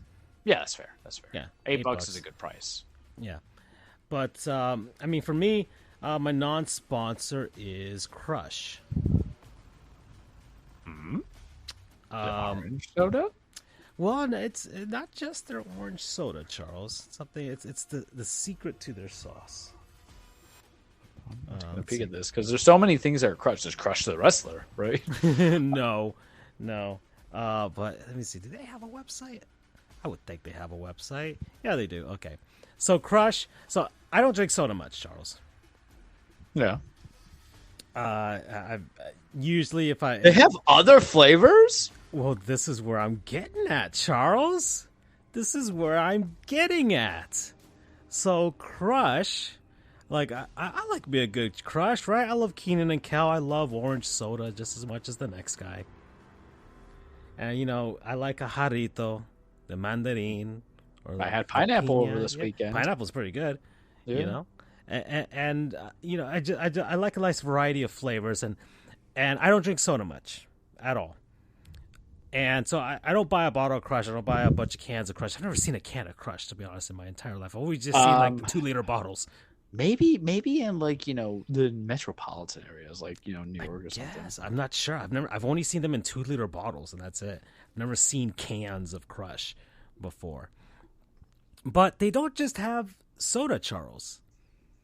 They have the secret to the sauce, the flavor for their sodas. What I do have is a soda stream, and I like to carbonate some of my water. Huh?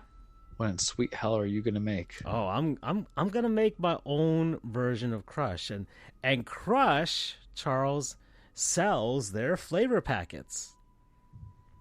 And you know the little squeezies. You know Mio, that's another company that does it. Well, Crush does it too, and I actually like Crush better than Mio.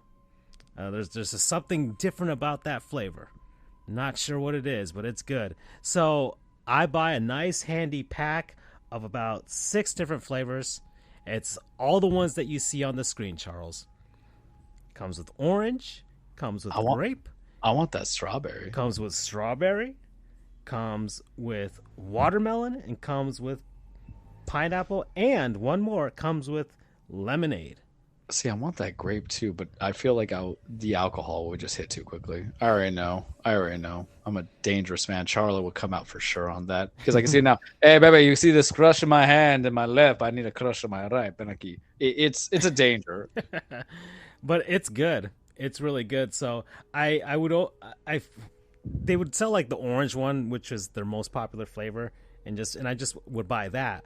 But I'm like, they have a variety pack that comes with 6. These things are... God, is that like the hot sauce combo? Did we just channel at the same time? Like, I just want to try a whole bunch of possibly. And so the first time, I'm like... we were sauce cycling. That's what we were doing. About a couple weeks ago, actually no, a few weeks ago, because it comes in 6 packets, and you got to make them last because these things are not cheap, but they taste damn good. I got through the first pack, and I was like, all right, I got through the strawberry one. Strawberries, one of my favorites. I got through the orange. I'm like, okay, cool. Let me try these other ones. Lemonade, I'm not too much because it's a little too tart for me. Is that the pineapple? They have a lemonade? Because I'm just looking at what's on screen. They have a lemonade one. And I would just rather just get lemonade. Pineapple. Listen, if you make it crispy, I like the pineapple. It's as well, and the grape one is fine. But the watermelon's the one that surprised me out of all of them. Really? I really enjoyed the watermelon. I'm not a watermelon guy. I'm not a normally watermelon guy. I can't say I've ever had like anything like I that's a lie. I know I've had a watermelon soda, and watermelon candies are like the best candy when you think about. You ever had a Airhead or Warhead? Yeah, not Airheads. There's a nasty. The variety pack is pretty damn good. So I've got it again, and I'm a huge fan of it. I got my next batch of carbon dioxide containers, and I've been carbonating like crazy, Charles, and it's good. It's good. It's better than soda because at the very least I don't get the empty calories, right? So because these things are not, they have no calories whatsoever. So I might pay for it when I'm like 70. That's fine. But for now, if we get to 70 at all, but for now, it's pretty darn good. I love it as a nice substitute to soda for sure, without all of the other stuff that soda gives you.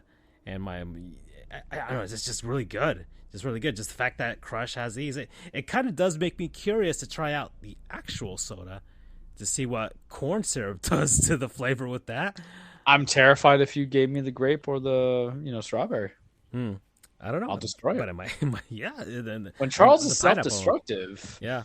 So I may have to look into like where like they have the bottles. I think I've seen these like smaller bottles of like just the orange, and they have a zero sugar version of this. I swear to God, I feel like Sedano's would have it.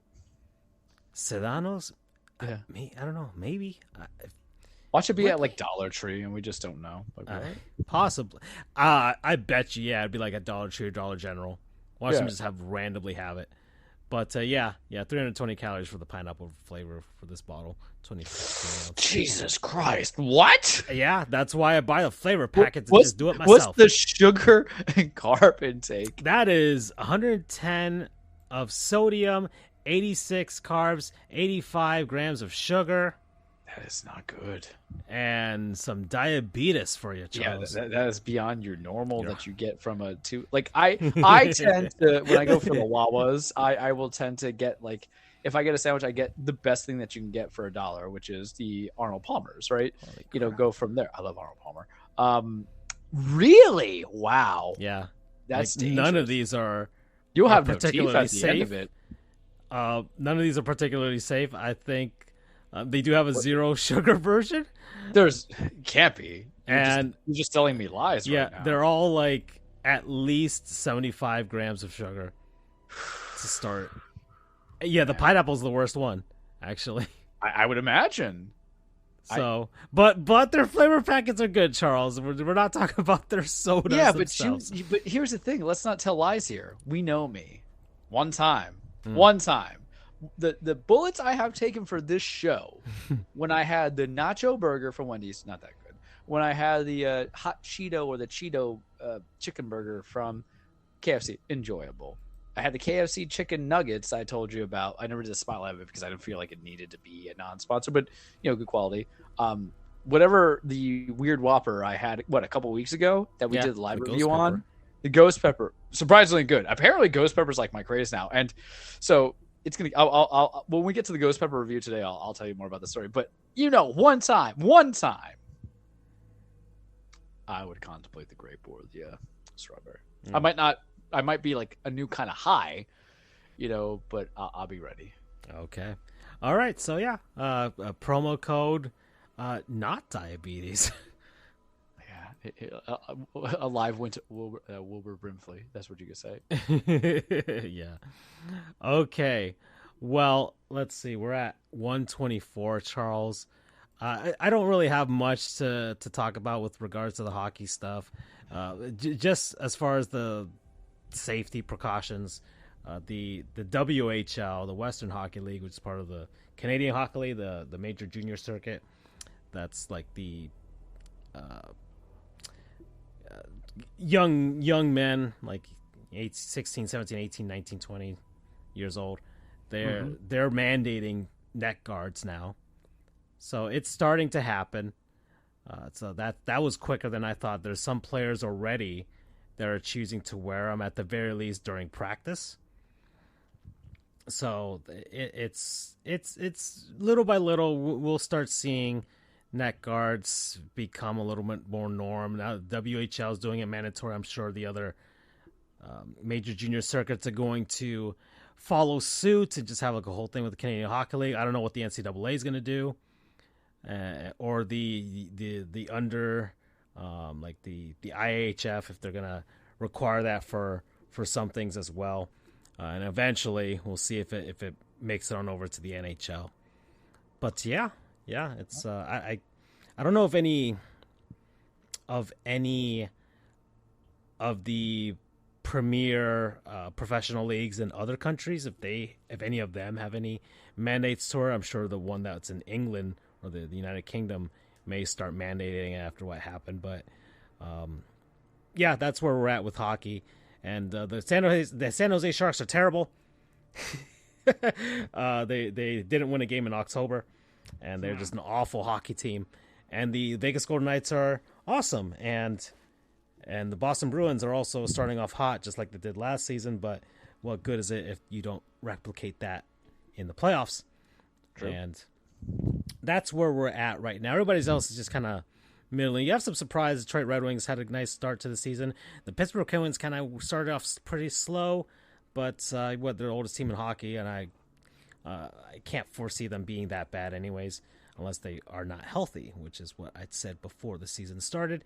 And my Panthers are kind of there.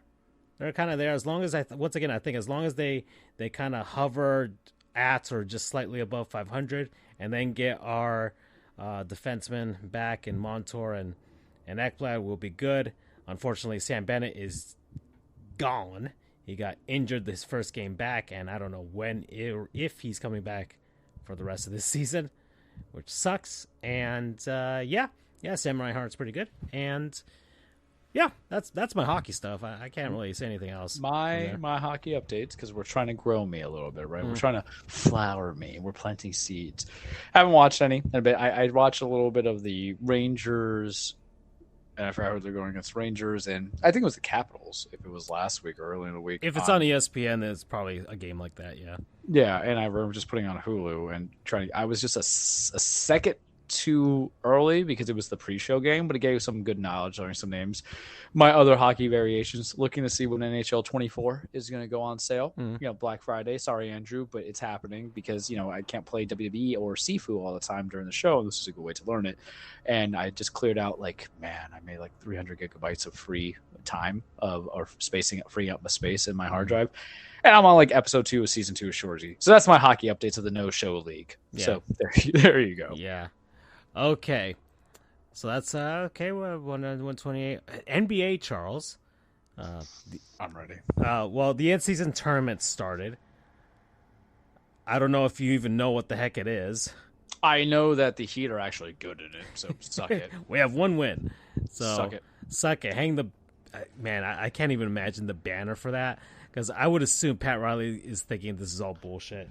6. Pat would be like, burn it. They'll have a blurb up there somewhere, but we ain't the Tampa Bay Rays. We don't celebrate midness. So they did the one with the wild card, right? Or am I getting them confused? I could have sworn they did. I mean, the Rays have them for wild card appearances. There you go. Teams, so. But I doubt the Heat, if they do win it, it won't be like the big giant ones that they have for their actual championships. Yeah. It'll probably just be tiny, you gotta half do it for the size. Yeah, you do it for the marketability. We are 3-4 now, when everybody was already talking that ish. Literally, you lose 2 games. Oh, this is the worst team ever. I'm like, Jimmy was gone for 2 of them. I swear the Heat. Bam was gone for 1 of them. Why do people hate us so much? Well, out of all the it's not just the other people. It's it's our own fan base too. It's Miami. I don't. It's the worst out of all the fan bases. I talk a lot of shit, Seven, about Dolphins fans and Hurricanes fans. Heat are the worst. Because this generation was born only into the winning time. So they don't know how to hate to lose. They don't know how to hate to lose. Entitled. and completely entitled. Yeah. Right. Because that's the thing. You got to remember, they were like the ones who were like in their early 20s now were like 5, 6, 7, 8, 9 coming into the LeBron era, which was arguably a fun time. Talk to me when you remember Rafer Alston. Yeah. Rest in peace. He's dead, right? Yeah, I believe so. Jesus. I will check it. If not, it might be one of those. I think he's dead. I think Rafer Alston's dead. So it's one of those. I gotta look this up now. Well, he is alive. Oh, who's died? Someone died. Someone from that era of the Miami Heat is dead. Well, he did. He not dead. He alive. Rafer Alston's alive. Player I remember to forget. Yeah, maybe we had to bring that back and also remember. Someone is dead. Is Eddie Jones isn't dead, right? He's not dead. No, he's just fat. Okay, who's dead? Who's dead from that? Heat dead. Darrell Wright, is he dead? No. Someone who played on that Heat team from like 03, 04 or whatever is dead. I remember what is this like a Bears v Bears thing? Yeah. Where like I remember somebody dying and nobody else did. We call that like Mandela effect. Am I in Alan Wake? Am I writing a story? Maybe. We were always concerned about Chris Bosh. Rasul Butler. Rasul Butler. Okay, see? I didn't even know Rasul Butler died. Yes, there we go. Man. Rafer, Rasul, I was close. Rest in peace to Rasul Butler. And Rafer also, may you be healthy. Yeah, please. And Eddie Jones as well. He died in 2018. Okay, I wasn't that far off. You weren't, but like I Okay. I'm trying to see if Eddie Jones is still fat. James Jones did it. Yeah, James Jones he's just stealing candy from people. Okay. Well, as you do this, I'm just gonna take a. Anyways, that's the in-season tournament, and I guess the Heat are in it, and they're in a division with like the Bucks or whatever, or group, whatever they call it. And it's gonna be like every other Friday or Wednesday or something like that. There's no NBA games on today, which is weird. Election day.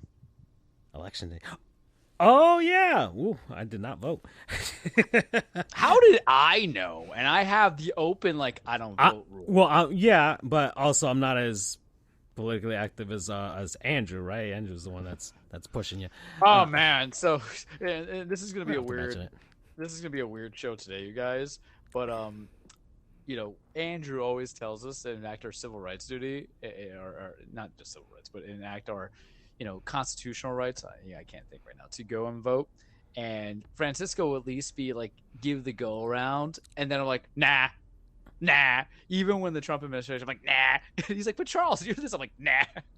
It's fantastic. So for those who do wish to vote, go vote. It's already late now. It's too late now, yeah.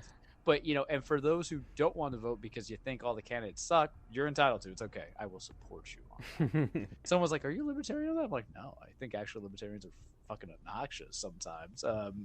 12. It can't be as bad as everybody else, but it's cute. But yeah, that's the reason probably why that there's no games. Okay.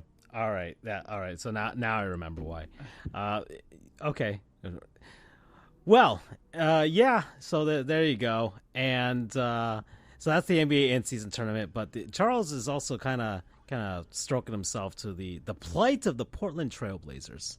So I put you might see me as the most whitest guy you've ever met. My voice sounds very white, but the fury I bring on revenge channels all Hispania out there from North, Central, and South America and all the islands in between. I got, along with the spirits of every person down in Hialeah and Aventura, we got the candles out and everything, because what is this NBA season? Painmaker Tour, Revenge Painmaker Tour 2023. We thought we would never see another Painmaker Tour. We thought it was going to be enough of me being over dramatic with the Houston Astros when they were found to be cheating, right? Because the Yankees were the better team in that year. I could have sworn. Yeah, I could have sworn. But, all that being said, I don't like to carry rage in my heart, not even in my fists. I get too crazy as it is sometimes. But for those who have been listening to the last several weeks and months, I hate Joe Cronin. I have to say of Oregon. I do not care for anything positive the Portland Trailblazers, until Joe Cronin's no longer in charge. After that, it's all fine and dandy. I don't care. I don't hold grudges forever. But you got to hold grudges. Grudges have to mean something if you hold it for a good period of time. And boy, howdy, thy vengeance how come in and struck hard. Because what was my biggest complaint about everything that happened that Joe Cronin did with Portland Trailblazers and Dame's non-trade to Miami going to Milwaukee? I had no beef with Milwaukee. You got to get the best player, right? Mm-hmm. I hated the fact that the NBA was kind of like resisting the opportunity that a NBA Finals team was trying to get that much better, because there was that collusion. You want to know how I know it was a collusion? Because it was not a one-to-one trade between the Bucks and Portland. They had to get a lot of people. It ended up becoming a 4-team trade. Phoenix. In the end. Phoenix and Boston. Mm-hmm. Where was that love? You guys could have got a lot of the same people, if not all the same people, minus, obviously, y'all can't. I don't want Drew Holiday. You can keep him. But all that didn't happen. So who did they end up receiving? DeAndre Ayton, Robert Williams. Very similar skill sets, whatever Chauncey and his I'm Mr. Big Shot from 2004, 2005, like my balls. Whatever you want to do, coming from it. Screw you, Chauncey. You suck. I said it. You're better as an analyst and you're a coach, but you missed the point there, bud. I never wish ill on a player. I actually don't mind DeAndre Ayton. I don't mind Robert Williams, even though I always thought he got underplayed in Boston, both by Stevens, Udoka, and the newest guy whose name just escapes me right now, Mazzulla. But when you go all in, when you mess with the Hispanic powers, just like Ramsey's firstborn getting taken out when we were trying to when what was it? Wasn't Noah? When Moses. It was Moses trying to split it out, right? I'm not. When Moses trying to split it out, so comes Paymaker Tour, and now, fortunately, Robert Williams III is out for the season, or is said to be out for the season. So that's person number one gone. Person number one gone. So ideally, what you got was Ayton, Williams, and a whole bunch of draft picks, because everybody else is elsewhere on different teams, right? And DeAndre's hurt also, right? Yeah. I think, or he's just coming into a slow start. Yeah, but he's out. Oh, no, he was hurt, as well as he's only averaging like 2 or 3 points per game or something like that. Yeah. So Ayton right now is just having trouble with the chemistry. That's what it is. Yeah. I don't know if he's hurt or not, but I'm just going on the quick thing. It's a huge drop off going from Phoenix that can hide all your mistakes and everything like that, and then but sometimes it is hard, and we go to basketball here. It is hard to sometimes facilitate. And Ayton was a high draft pick. He was like a number 2, right? Yeah, no, he was or 2 or 3 overall. He was 3. I'm thinking between him and Booker. But I think Booker was 2 and Ayton was the 4. It was it was either or. Right? High top 5 draft pick. Yeah, well, the thing is, it's very hard to run an offense directly with a center as your number 1, because Jokic can do all 3 factors of vision, which is passing, scoring, and rebounding. Ayton is really just kind of like, Mr. Double-Double, but it's going to be a low-end double-double on the points, which is fine. That's the game plan. But if you have Chauncey Billups, who I'm almost certain does not know how to not do an offensive game plan if it doesn't involve guards, right? Chauncey never, assistant coached anywhere, right? No, he just went from the broadcast booth and then but that happens a lot in the NBA, a lot. But it could be worse. You have Doc Rivers as your coach, right? He'll come back, but now Doc, he's not. But Doc cut his teeth early on, Yeah, they pay their assistant coach, right? Yeah, exactly. Yeah, at the very least, does it for a season or 2, and then goes to TV and then gets his own whatever. I don't know. But Nick Nurse, though, is the prime example. Before he was Toronto, he was Dwayne Casey's understudy. He was his assistant coach. Mm-hmm. What's his name? Just kind of came up, and that was it. I don't think it was an assistant for Billis. But that's the whole point. So now you have a bad coach who really has to do something with Shaedon Sharp, has to figure out Jeremiah Grant and how, you have to justify that contract. You have to Scoot Henderson, who's not doing anything out of it, right? Good luck. But this is what it is. You have to go all in. You have to snuff the firstborns, apparently, and that's the energy we're bringing. And, I don't want to say call me Moses, because I feel like Andrew's having an anxiety attack if I said that. But Paymaker Tour is for real, and I've already been there, because it's not enough. They have low expectations, but you never want the players to suffer. But what you want to do is have the fans lose faith, because it is an obvious rebuild. But the whole thing is you're gonna be like, you know what? damn, maybe we should have done something with it because X, Y, Z. And if it involves bad management and bad upper operational management, I'm all for it. Paymaker Tour is legit, and I will not let it go for this season. We'll see how I go next season. I was pretty cool about Jokic and his whole thing being Paris Alafaris after one season. I'm like, yeah, it's objectively great. I thought he should have been MVP last year, but the problem is that they can't do three-piece for some reason, and they give it to Embiid, who was like, okay, but didn't your team? I understand regular season where I do feel like basketball does take in consideration the postseason though. Like, didn't your team just kind of like drop it out and let Boston come back? But I digress. Also, James Harden is starting tonight, or was starting tomorrow? It started yesterday. Well, he played his first game with LA. They lost. Yeah, that's going to be a continuous thing. Don't worry, because you have nobody who wants to be the final shot there and have all the people. It's just going to be like Paul George, like, I guess I'll do it. Paul George at least understands the expectations of just having to be mid, and it's okay. Yeah, and no ill will to Robert Williams III. Sucks for him. Yeah. We're not here to celebrate injury. I didn't even celebrate when Aaron Rodgers got injured. Yeah. More on that in a few. Conspiracy theories. I kind of love Le Batard for just being that for a sec, because he probably has it, but I think it's just to kind of keep people invested that he didn't. Oh, damn, they got whooped by the Knicks of all people. How is Tom Thibodeau? We don't take basketball seriously this early because it's all rigged, and it's like, whose line is it anyway? Everything's made up and it doesn't matter. So Harden went 6-9 with 17 points with a plus minus of 18. And I don't know how much clout you give the plus minuses on the board, because I understand it's like the idea that the offense, there's turnover, not moving well, or you're missing shots. I can never tell you. Like, I know when it's a vision test thing for me, but we'll see. Good luck to Tyronn Lue, because I don't think if he can make anything some balance with what they have, I think he's outseas. Yeah, they're gonna want somebody coming in with a new head coach, some clout maybe, or something like that, and just open up their new arena next year. Yeah. Okay. Well, I think that's it. That's the NBA. We're going to talk about hockey, baseball. Let's go to a petty train. We're at 1 hour and 42 minutes, and then we can head over to the wrestling and then call it, Charles. So let's go. So the NFL, we're in week 9. We're already at the halfway point of the season. So we can properly gauge some teams now, Charles.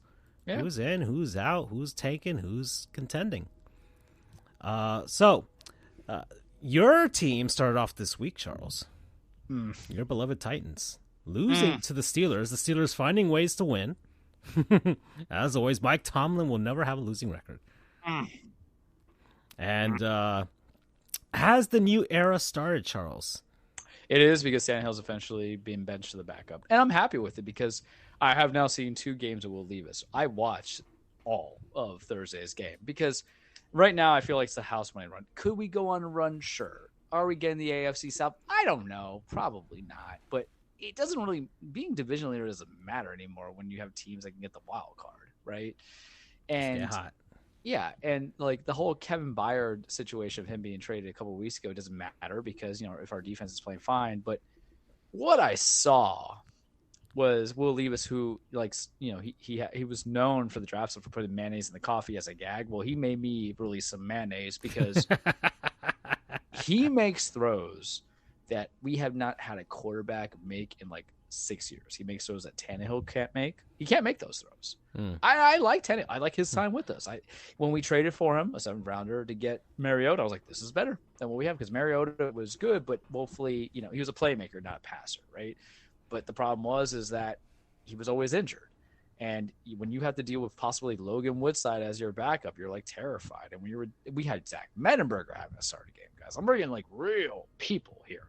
The history of the Titans of what I've been able to see them throw. But Levis has moxie. He can make all the throws kind of accurate. Yes, he had a pick. It was on a, like a throwaway, like we need to win this in the end zone kind of gig. And it happens, right? Because you're down, because your defense just couldn't hold the line. Because for whatever reason, Kenny Pickett just succeeds. Been terrorizing everybody in college rather watch him play, and now we have to see him in the pros. He won't be set for long. The fan base hates him, even though they're like 5-3. How do they figure out the win?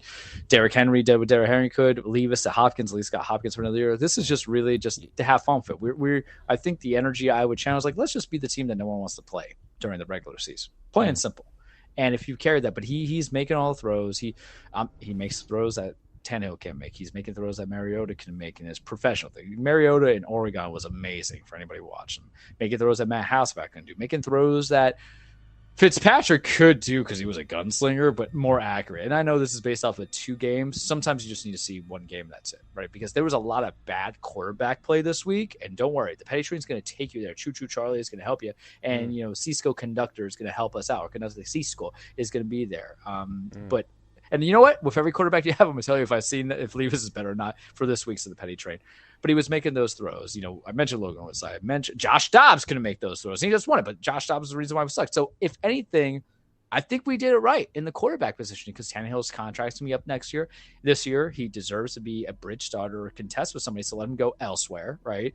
Malik Willis is a third round pick. He could be a bit developmental, and we can see because we're not throwing out names like Tommy DeVito. We're not throwing out names like Aiden O'Connell, even though the Raiders won their game. Remember, O'Connell's been there before and hasn't come out with it. We're not having to rely on, picking up Brett Ripien for the practice squad to go start for our team. We're doing it right. And I'm already in the better luck next year mindset, but sometimes there's enjoyability of being 7-9, or in this case, 7-10 versus, because the expectations are kind of low. So I'm happy with it. Regarding Pittsburgh, Mike Tomlin's just so damn good, man. He's just such a good coach. It amazes me how he never gets coach of the year, even after last year. And I forgot who got it last year. But when you really see what he does, and he just doesn't lose. Are the Rooneys the Mickey Arison of the NFL, where it's like they don't really want to spend, but because they have such a good coach, it kind of masks everything? Well, but I don't think it's that. Oh, it's Brian Daboll, who shouldn't have had it because, look, everything's gone to shit now.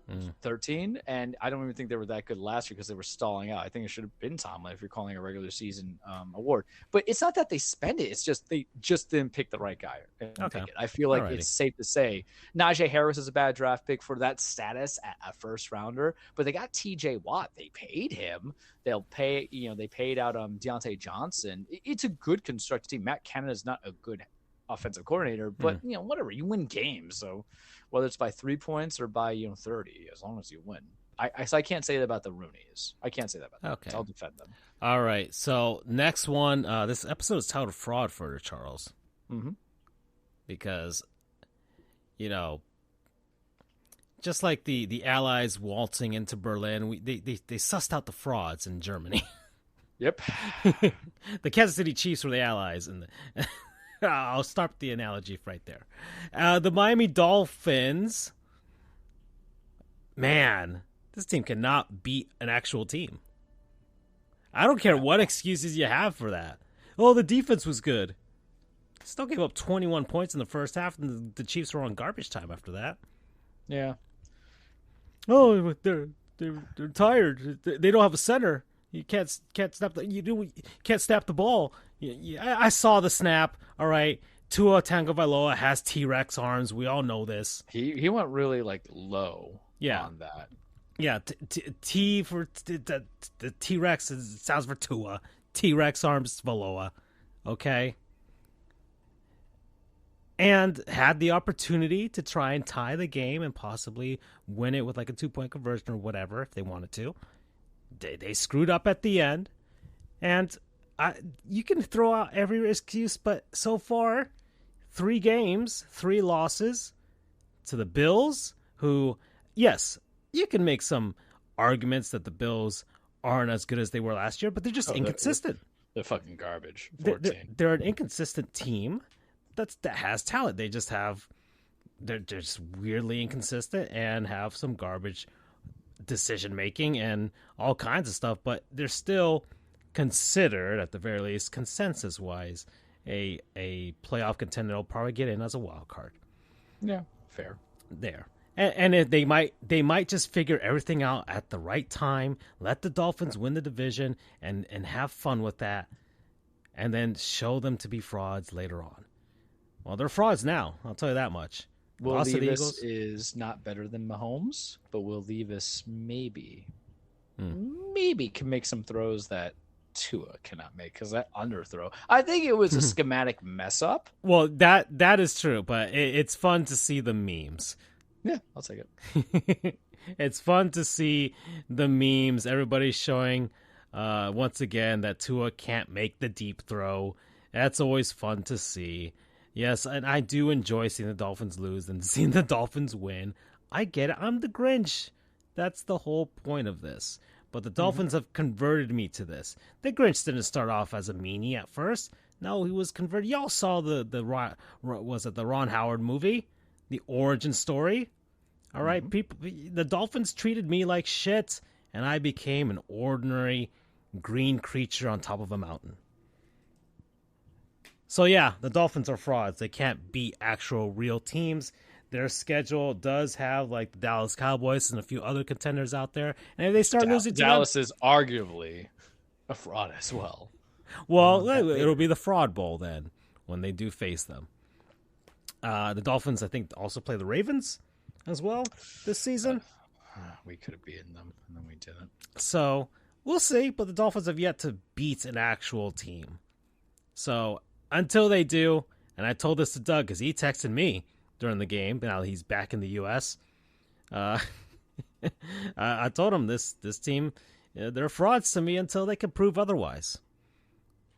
And that the only way they can prove that is if they actually make it past the first round of the playoffs. Anyways, let's keep going with the other games, Charles. The Vikings beat the Falcons. Man, I gotta tell you, good for Josh Dobbs. Arthur Smith should not have a job. Plain and simple. If you lose to someone that was literally just signed, and mind you, Arthur Smith's our former offensive coordinator. If you lose to somebody who just got signed, right? Like 4 days in, and you're just stuck with like the whole heads and clown, not giving the ball to anybody, running on the fact that statistically you guys are the best defense when it doesn't show it. Oof.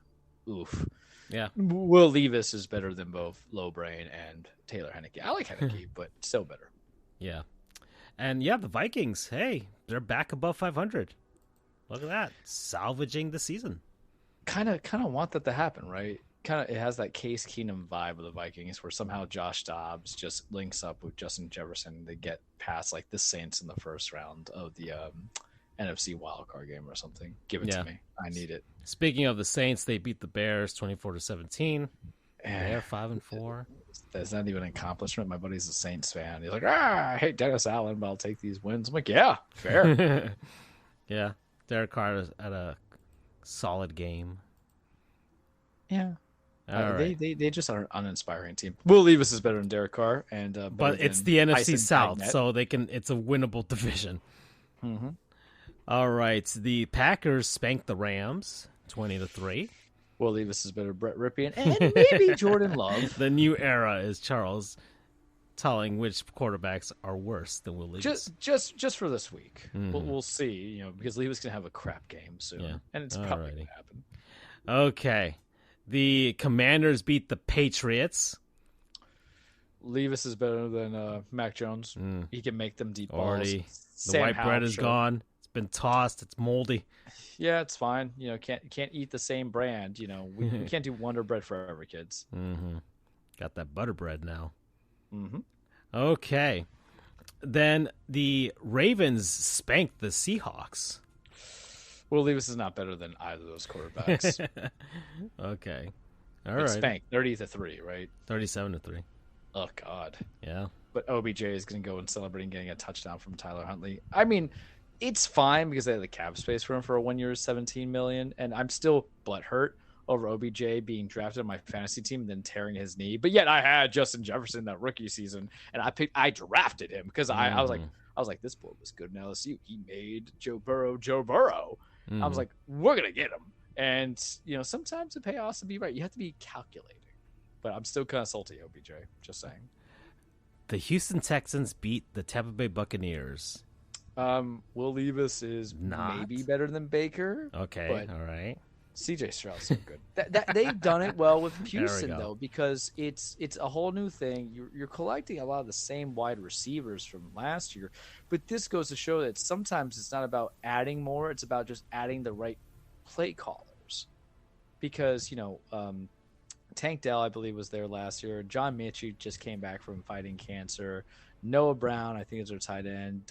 I think Dalton Schultz is there. and obviously CJ Stroud, and the Panthers, like, because Bryce Young can still have there's a different cast of quality with what is going on in Houston versus Panthers. Frank Reich is questionable. What they have with the head coach of the Texans, and I can't believe I forget his name right now because we were like loving him so much, DeMeco Ryans, when he was a defensive coordinator in San Francisco. But sometimes it's just about getting the right kind of scripting and play and going from there. And then sometimes you're also the benefit of the team that you play as well. But it's still amazing.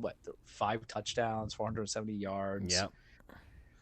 Yeah, and I like Houston's 500.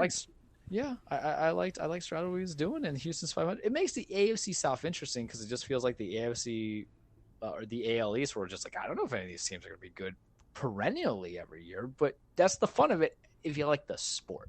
And that's the thing sometimes about us, you and myself, we might have a team, but we also like the sport. Same thing with basketball, baseball, right? If you can appreciate other things that happen with other teams, it can be glorious. The Browns spanked the Cardinals 27-0. It's not fair. It's not fair. Angels are interviewing Ron Washington. I hope they like cocaine. Well, I mean, he deserves another shot. I like Ron Washington. Just because he likes the party doesn't mean that he should have gotten fired. Texas. He was in Atlanta for a few years there, got himself a ring as one of their coaches. So, he deserves getting another shot for sure. Him, Willie Randolph, bunch of guys that just kind of got turned off for whatever reason. Nudge, nudge, wink, wink. Anyways, the Indianapolis Colts beat the Panthers 27-13. I don't care about either team. Panthers are terrible. Yeah, and that's the whole thing. When Adam Thielen's your best guy, how can I evaluate Bryce Young? When you have no O-line as well and no running game? What can I do to say one is better than the other? I know Stroud amazes me, but Jared Goff had a tough year in year one because he was on a crappy team with an antiquated head coach. Just saying, history repeats itself. Yeah, and then the Rams got a good guy, and then look what happened. All right, the Raiders beat the Giants. Space them. The Giants are terrible, yes, but man, Antonio Pierce as a head coach, he a dog, man. Yeah, people love him. They should have given him the Biscaycia a couple of years ago because of everything that happened. I still don't know about switching to Aiden O'Connell over Jimmy G. Maybe it's my Jimmy G love because the whole thing of you don't need new players, you just need schemes. But I think Antonio Pierce just gets it where it's just run the ball. Don't make it complicated. Pass it to your best guy. Play defense well. And to defend the Giants, it is very rare because I just don't like Brian Dabble. I don't know how to explain it to you. I'm not crazy about it. And I don't like Daniel Jones, right? But they didn't draft well for receivers. They didn't add anybody receiver-wise. O-line's bad, but when everybody is this hurt, and it goes back to why I appreciate the Tannehill, Willis, Levis kind of thing, is because at least you're secure of what you have and you're not stuck recycling. Look how Josh Dobbs won was because he wasn't even in. It was supposed to be Jared Hall, and he got hurt. So who's your backup to that? The Titans we're just going to keep 3 quarterbacks, and they're all going to learn our system. And it worked, right? Because look at what's happened in Rams. Once again, Stafford's hurt. I think the Cowboys riding off within the next 2 years. That seems like it. But then we had to put in Brett Ripien. The year before that it was John Wolford, right? And then you get this happens. We get Daniel Jones who gets hurt. And then you get the most New York Giant persona in Tommy DeVito. We've seen the Instagram photos. It reminds me of Sean from What We Do in the Shadows in Christopher's Body from The Sopranos. And he just wasn't going there. We just don't know because that's the thing sometimes about the draft. And it's about the Aaron Rodgers, Zach Wilson thing that I always come back to where the issue isn't necessarily do you have first-round draft picks in the draft. Do you have quality backups to draft in the draft? Right? So, it was just a massacre. But good for Antonio Pierce because I kind of feel it, man. It's the same thing like DeMeco Ryans as a head coach coming into it. There's something – I don't think player coaches are the best because some of them are just – at the end of the day, they come off as idiots. Mike Singletary, because if you guys don't remember about Mike Singletary, about 12 years ago, they were losing, and he dropped his pants to make it say, y'all acting like babies, and then Troy Smith was like, I'm about to kill you. So you do have to have that balance, but then when you get conventional repeat guys like Josh McDaniels, and to a degree like Frank Reich, who I'm sure is a good guy, but really he was just, nosediving in those last couple of years in Indiana. I'm like, it's more you, dude, like, or Indianapolis. Like, it's more you, man. It feels like it does act like a breath of fresh air. But let's get it out there right now. Josh McDaniels should have never been a head coach to begin with. Sometimes one and done, and that's all you need, baby. Yep. And the stories that came out afterwards were very telling. And I don't like to necessarily believe it, but I don't think he would go as far as don't ever talk about the Patriots that way. But I think he couldn't confront grown-ass men. 15. I without a doubt in my mind, Josh McDaniels is a guy that won't look you in the eyes because he'll kind of get nervous. You could just sense it. You could just sense it. All right. The Eagles beat the Cowboys. Ooh, speaking about a guy who maybe we should just never recycle him again. Mike McCarthy doesn't call a good gameplay, man. You talk about being stuck in the old ways and formula. Because the Eagles should not have won that game. And then they did, right? And, you need diversity. I like what the Eagles are doing.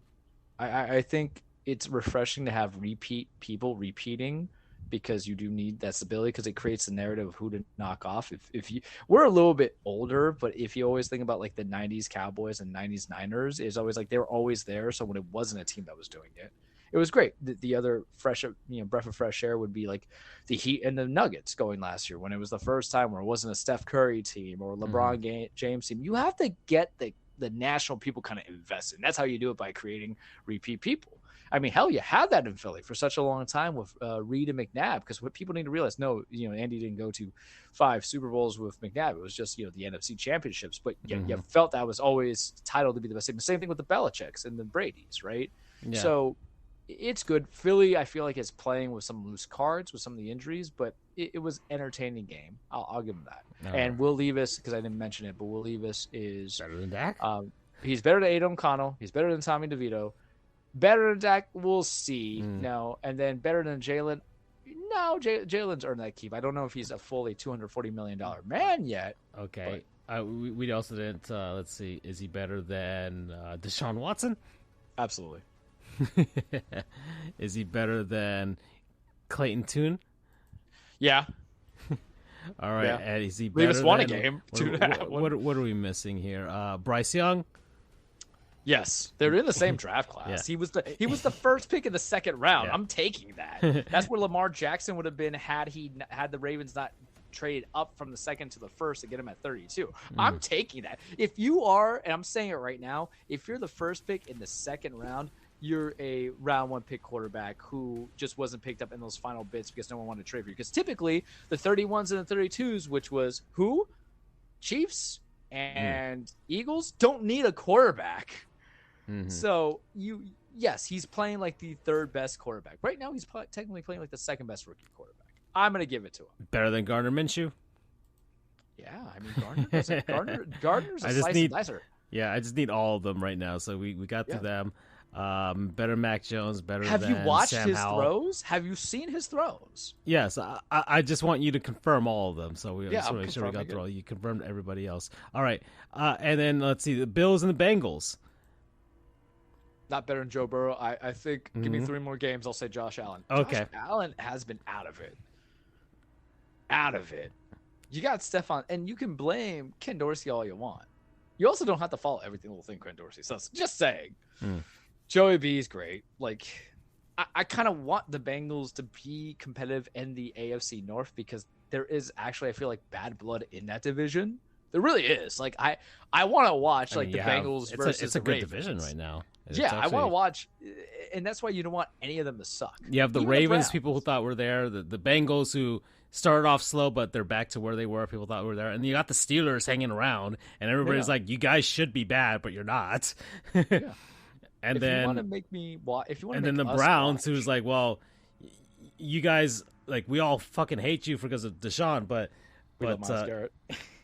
but you're there too, right?" So yeah, the AFC North is probably the most exciting division, I would say. Interesting as hell, man. Because all those teams legitimately could win it, and it doesn't feel like, okay, so one of you guys has to win it by default, like with the AFC and the NFC South. Yeah, I want that. I need. I need that kind of Lamar Joey B, man, because I think they've missed each other a couple of times. At least get into the playoffs. Yeah, because the thing is, like, with the Steelers is like it's Kenny Pickett doesn't like rock my socks kind of thing. It's more like Mike Tomlin and T.J. Watt just find a way. And then with the with the Browns, remember, we just don't like Deshaun and we don't like Jimmy Haslam because of he's the one who created this precedent. Because Jimmy Haslam was so desperate to have what he considered to be a franchise quarterback. He's the reason why all of us have to now figure out how to play franchise quarterbacks in a small cap, right? Era coming into it. And the simple answer is, well, now we got to raise the cap, but we ain't going to do it for whatever reason. But it's one of your owners who did this. So everybody else is just following suit. Like Deshaun was the one to get that $250 million guarantee. He didn't want to come to Cleveland. But we like Myles Garrett. The guy's just so damn good, man. Holy crap. And finally, the Chargers beat the Jets. I'm over Justin Herbert. I gave up on him. Is he better? Is Levis better?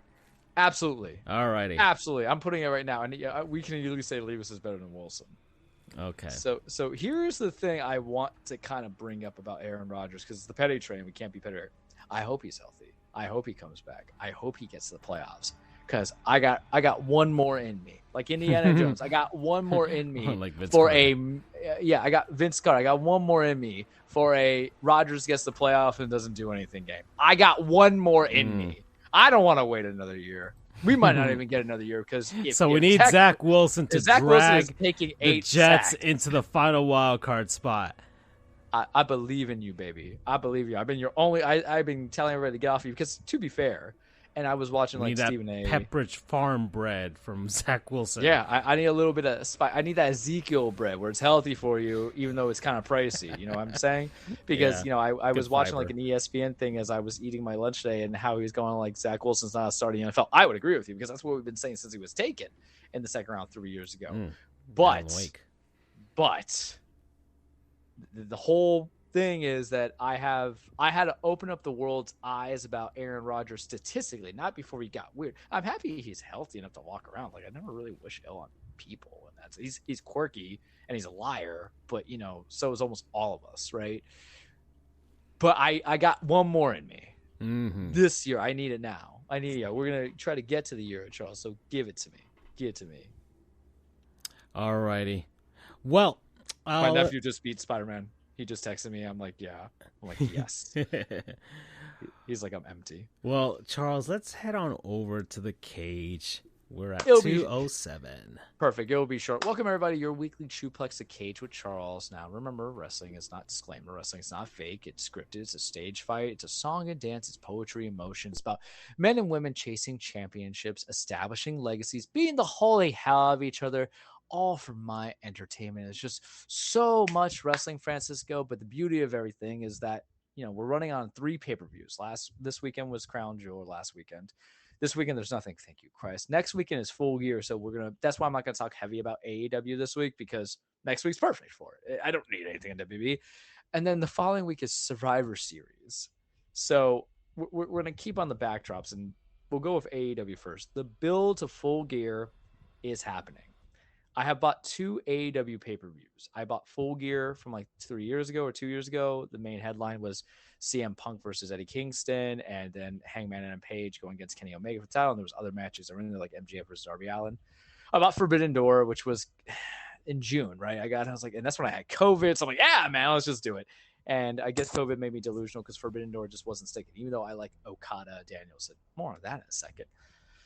I'm looking at this Full Gear card at the moment, and I am tempted to drop another $50, because I've been watching stories. I've been talking about it on the show so much, but I'm kind of about it, because right now they have Orange Cassidy versus Jon Moxley, which is a rematch of the All Out pay-per-view for the initial title, and I've heard good things about that. I've yet to watch it, because it's tough. I don't want to pirate stuff anymore. I don't want to give my computer like computer aids, you know what I mean? So I really want to just avoid that on the streamers, or I don't want my information stolen. I don't need my security card taken, social security and all that stuff taken, just because I want to see wrestling when I make enough to pay $50, right, for a pay-per-view.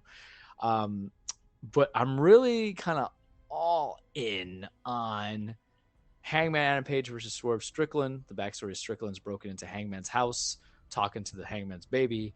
It feels like a real blood feud. They had their match a couple weeks ago at the Dream-based one in Seattle. I forgot the name of it. I want to call it Dreamville because I'm thinking J. Cole, but it's not that. Wrestle Dream. That's what it was. But they could build a card a little bit. Also, we have Sting wrestling a triple threat match with Darby Allin and who's not Edge anymore, but he's Adam Copeland against Christian Cage, Luchasaurus, Nick Wayne. I've been kind of telling you and sending you clips on that. There's more to come, but I'm kind of like invested in that build. It might not have that same gravity that made me want to buy the original Full Gear, and it does not have Okada Bryan Sensu, but don't worry, because on Wrestle Kingdom in January, we're getting the rematch, because, Danielson got hurt going against Andrade a couple weeks ago, busting Orbital, but Wrestle Kingdom is like New Japan's, so we're going to kind of pivot to New Japan for a second. Wrestle Kingdom is like New Japan's WrestleMania, and I guess it would be AEW's Revolution, because I think that's supposed to be the important one, one of the important ones. It's only too much weight. We're getting Okada Danielson too, as predicted. Now, remember in that match, Okada legitimately broke Danielson's arm. He fractured his forearm, and he still went 10 minutes to make Okada tap out. It always felt like it was going to be a trilogy that they'll bring into. And I'm ready for it, because the whole thing is like, and they had a tag team match on Dynamite a couple weeks ago. So the whole thing is like, yeah, I beat you twice, but you got me twice by, breaking my arm and then also, attributing to the orbital injury that I have. You're making a blood feud out of it. And I totally expect Okada to take it on his turf, and we'll figure out what match 3 would be at the next Forbidden Door. But this is why I kind of I get annoyed on Forbidden Door, because now you're just like, everybody's everywhere. You know what I mean? So it doesn't matter anymore. Can we change Forbidden Door into something? I don't know. Figure it out, Tony Khan. But I'm all in on onto it. Other things about New Japan Wrestling. We were originally going to get... So if you remember, there was multiple titles. When we first started the show, there was the New Japan World Championship, then there was the New Japan Intercontinental Championship, then there was the New Japan US Championship, and then there was the Open Neverweight Championship. They retired the Intercontinental title when they had it merged to become the Transformers Decepticon title, which is now the New Japan World Heavyweight Championship.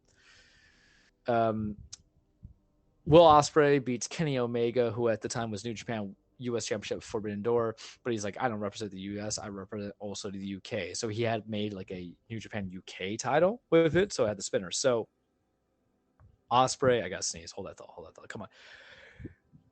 Excuse me. Always when I'm about to make a point, right? So Ospreay had beaten Shota Umino, who was John Moxley's, little appointed, not successor. I forgot the word mentor. I forgot that it was mentee is what I was looking for, because the brand is right. Apprentice. Yeah, sure. Yeah. Apprentice is the other one. I would say, yeah. In the way they would do it, they go with apprentice. Sure. I always think Star Wars, because the apprentice is always going to overtake the master. So I think mentee is easier, but that's me. So he beat Shota, and apparently in a very good match. In New Japan, what I always try to tell people, the style of those matches are very physical and tough and I don't want to say barbaric like ECW, but you're watching a fight, man. You know what I mean?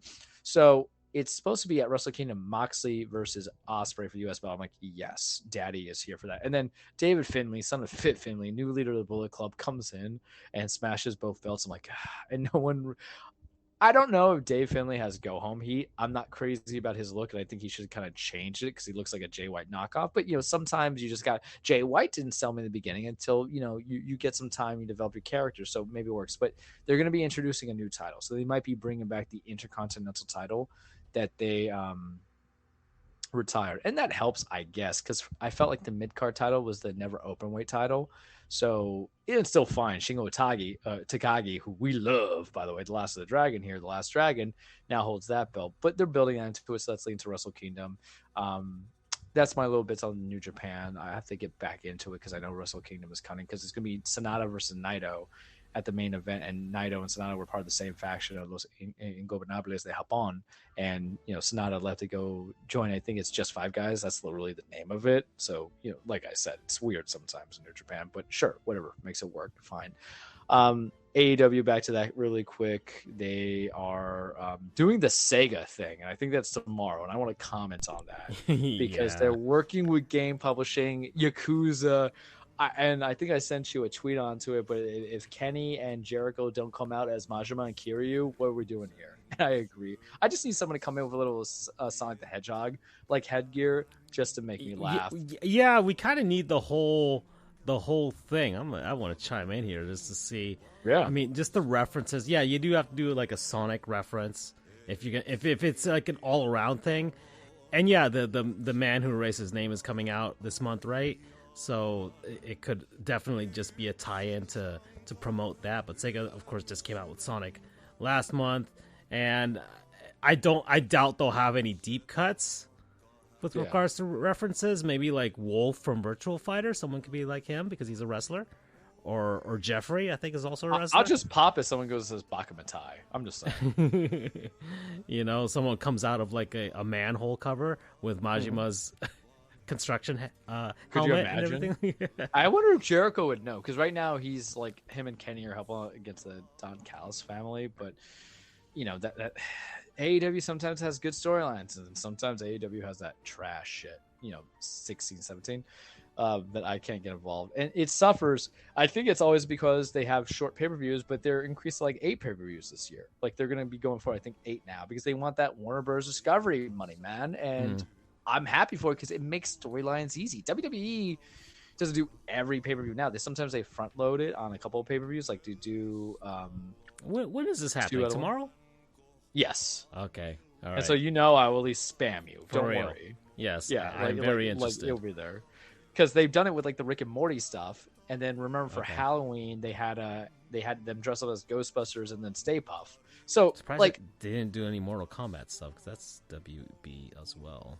Yeah, but Sega. I mean, yeah, I guess, but I will just take. I'll appreciate Sega more because it's just Sega. Because it's gonna make people go and say Sega's still around, not realizing that it's a game publisher. Yeah, and it does more than Sonic. Like I always knew about Yakuza, but once we tried it, we loved it. Mm-hmm. So that's them. I don't think I have anything else on AEW because you're gonna get a very heavy loaded AEW next week because I will actually review some stuff this week. I'll watch maybe some light Dynamite. Francisco and I had a weird part where we don't know what to play yet. So we're trying to figure out. I think we're gonna go to Pokemon, but the thing is, you don't just play Pokemon solo for 45 hours. You interweave it with other games. So that's where Wake will probably come in. We'll see. You gotta do American Nightmare for sure. Finish out Wonder. I gotta play some. I gotta figure it out. We're not there yet. It's tough. WWE, let's do this. 2 things that were announced. NXT is going to the CW. That CW, the one that was doing the Arrowverse. I guess they want to be bigger now into a broader appeal, which get more people to watch it, which is sports or sports entertainment. They have the ACC games that are put on there. I haven't watched the CW in forever. I think the last thing I watched from it was. So they're moving from the licensing rights for USA is going to expire. They're going to go now be broadcast on the CW. Okay. So I don't know if they're still going to be Tuesdays or not. Probably, right? Because you have 3 nights of wrestling that has to be attributed. You're not going to do on the weekends because you make no money. That used to be UPN and all that stuff. I know, but is it Warner Brothers or is it Paramount? Well, I think CW is just itself. The CW network is Nexstar Mediaship. I think it's just its own gig, man. Because remember, they fused. I know they show like ACC college football games and whatever. So the CW, yeah, but that's why I think they're trying to get that appeal. Instead of wasting money on television shows with CGI and paying actors, they're like, let's just get more sport involved. Because CW used to be a combo of UPN and WB, so it's just probably a subsidiary. It was, CPS and WB at one point, and then some other company acquired it. Nexstar is all I see. And I think Warner Brothers and Paramount still own a tiny bit of it. Yeah. 12.5% ownership stake. So it's kind of theirs, but kind of not. Yeah, so it's like it's probably a small conglomeration and everybody else. Point being is that it is said to be like 7 times the amount of annual average revenue that they're going to get. I think I sent it to you guys in the tweet, but yeah, everybody's got the CW because it's you can get it from like, you don't have to have cable. You can just have an antenna and get it. Yeah, and so it's about that marketing that you want because it's about ad revenue, television eyes on the prize. That's the reason why I think like if you're getting the ACC, you got that sports. Wrestling does make cash, and it kind of like, I know it might bother people in that sense. I'm sorry, but y'all watch like, if y'all used to watch, Tucker Carlson, it's okay for me to watch, wrestling. I'm just saying that right now. That's some nonsensical stuff that tries to portray as being reality. It's very political on election day. There you go, guys. I'll bring in the investments where, even though people probably still can't tell what my political linings are. It's good money. It's good for them. It's good for people to have something of viewingship. And, it's good for business because the more appeals of entertainment channels and television wanting to encourage wrestling. There was rumors that NWA National Wrestling Alliance was going to have a deal with CW. I don't really believe that, whatever. But it is said that if they were going to go make some money, stuff like that, puts more on the price, it keeps people employed. You got to remember that there's smaller stuff. It helps. More money is better because you don't know if TKO is really going to pay WWE wrestlers. So getting this ad money is going to help out, right? So I'm happy for it. Starts in October. I think I can get CW somewhere, like on a streaming or whatever. But hey, c'est la vie. We'll see. So there's that. Two, a better note is because fuck Vince McMahon, 18. Very cursy today. TKO, which is the new holding of the merger of UFC and then WWE, they had a latest filing of this quarter, and their statement was basically saying how what is it? He's a risk. Vince McMahon's a risk and is a problem for the money. I think I sent you guys the tweet. So the whole thing is like, and that's why he can't be on the board. So if this is all like this blowing up in Vince's face because, of the stuff that he was doing in the past and trying to force himself back in, and that means we permanently just never have Vince because he's not doing anything creative, and you see the difference a little bit more. It was a little bit more like when Hunter first came over, but you can just tell. It's just easier. I'm like the happiest guy because we hate Vince McMahon. He is the devil. Reading the tweet now, TKO added Vince McMahon being part of the board under the risk factor section in his latest SEC filing.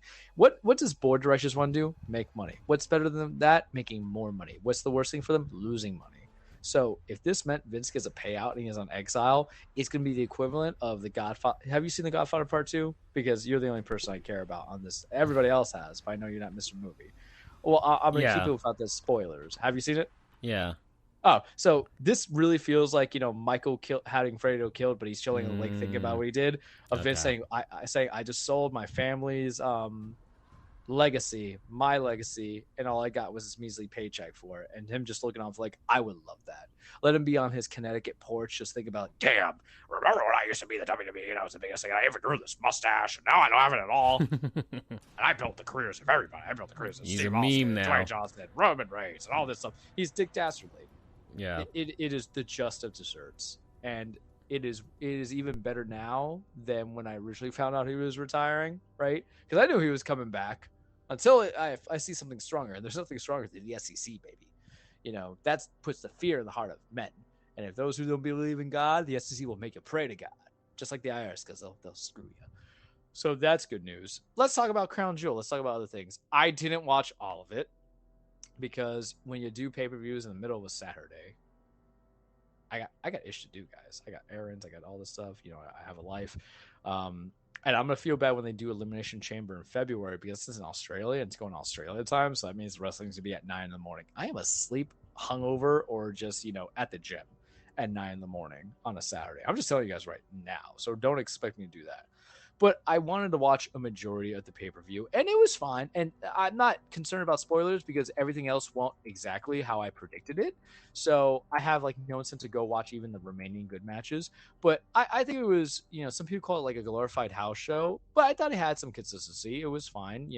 Going over it, Sami Zayn beat JD McDonagh in the pre-show. Seth Rollins beat Drew McIntyre. I felt like that match could have been better, coming into it. I felt like something was missing. I felt like Seth should have lost. And the problem is that Seth is going to be in the War Games match in Survivor Series, which is 3 weeks away. So they're building that already, and maybe I'll leave off on that.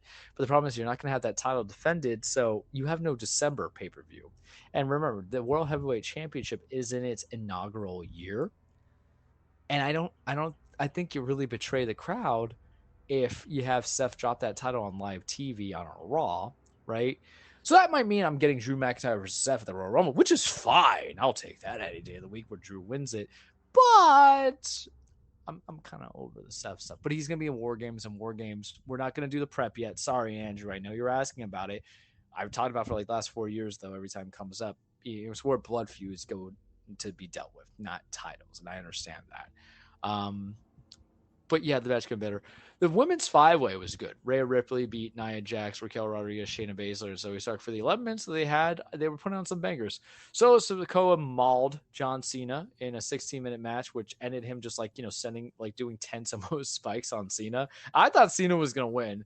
And he's not retiring, but I don't know. Maybe you want to give the rub to Solo, but the problem is Solo can get the rub, sure, but he's not growing out of Roman's shadow yet. So what does it really accomplish unless you have him challenge Logan Paul for the U.S. title? On that in a second, kids, as I hit my headphone.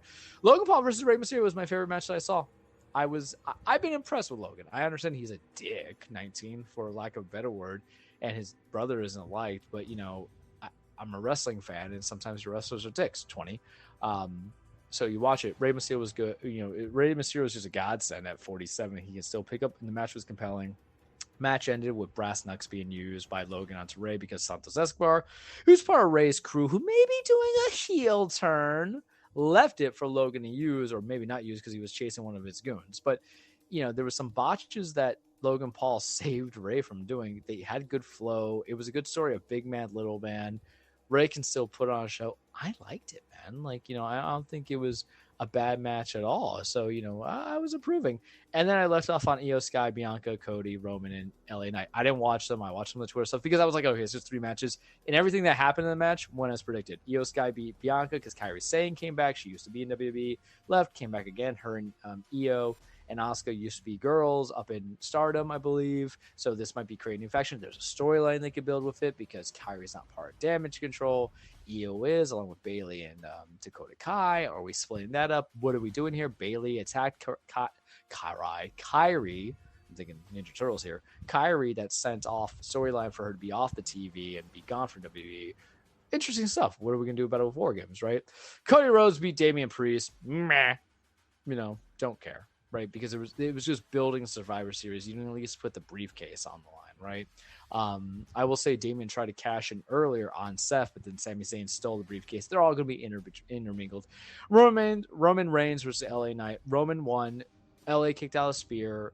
LA hit the BFT on Roman, and then Jimmy Uso came out and interfered. But he didn't interfere like they usually interfere. They just had him put Roman's foot on the ropes, so it was minimal. And then LA came outside the ring, hit like a suplex onto Jimmy on the table, and then Roman speared him through the barricade and speared him again in the ring together. 1, 2, 3. So I think I was okay with that booking because remember, this is Knight's first time into the main event. So for him to lose clean to Roman would kind of like kill any push to a degree, right? Because that means you weren't ready for the big time. You weren't even at the almost. You need some interference. And it isn't the kind of interference that you're used to in the bloodline interfering, much like, when Cody lost, it took everybody and their mother to try to beat Cody. And then Solo came out and helped out Roman on the 1, 2, 3, where it was just, hey, we just put Roman's foot on the rope, right? We helped out. That's all the contribution you get. I love that meme, by the way. We just lose a little points because that's what Knight does. He goes LA Knight. Everyone was like, I'm like, that's me. I'm petty like that. What can I say? I didn't watch the match. I'm sorry. Maybe I'll go back to watch it just to see it on my own take, but I'm fine with the result because wrestling, you do have to suspend disbelief, but this was not going to be the pay-per-view match that Roman loses the title on. You know what I mean? Like, if it happens at Mania against Cody, it'll probably happen. I'm also okay with it happening at Rumble, but it's not. As long as I get either Roman and AJ at Rumble, which I'm excited to see. I can live with Roman Randy at Rumble, sure, whatever. But if I get Roman Randy AJ at Rumble, a triple threat, because Roman hasn't had a triple threat in a long time, man. It's been like since Mania, where a couple of Manias ago, where him, Bryan, and Edge had it. Charles can use it. I deserve it. I need it. It's what I want. But overall, from what I did watch at Crown Jewel, I enjoyed it. It was fine. And then we go to the Road Survivor Series, and the War Games is going to be Team Cody and the Dick Riders, 21, versus Judgment Day, who have go-home heat for me. Cody can win me over. It's just the problem is I need better booking because, dude, we still have to figure out how we do this to March. It's like being in a relationship, but you just kind of want to see a new change of pace. You're just holding hands. You want to get some tongue action in, right? And that's how I feel like with it. They should have just had Cody win at Mania, and that's it. But sour grapes. And that's all I'm going to give you this week on the cage. So I'm sure there's more, but that's all I got. Okay. Well, that's it, Charles. I think we're done for this week. Bye-bye, everybody. Take care, and I hate you, Joe Cronin.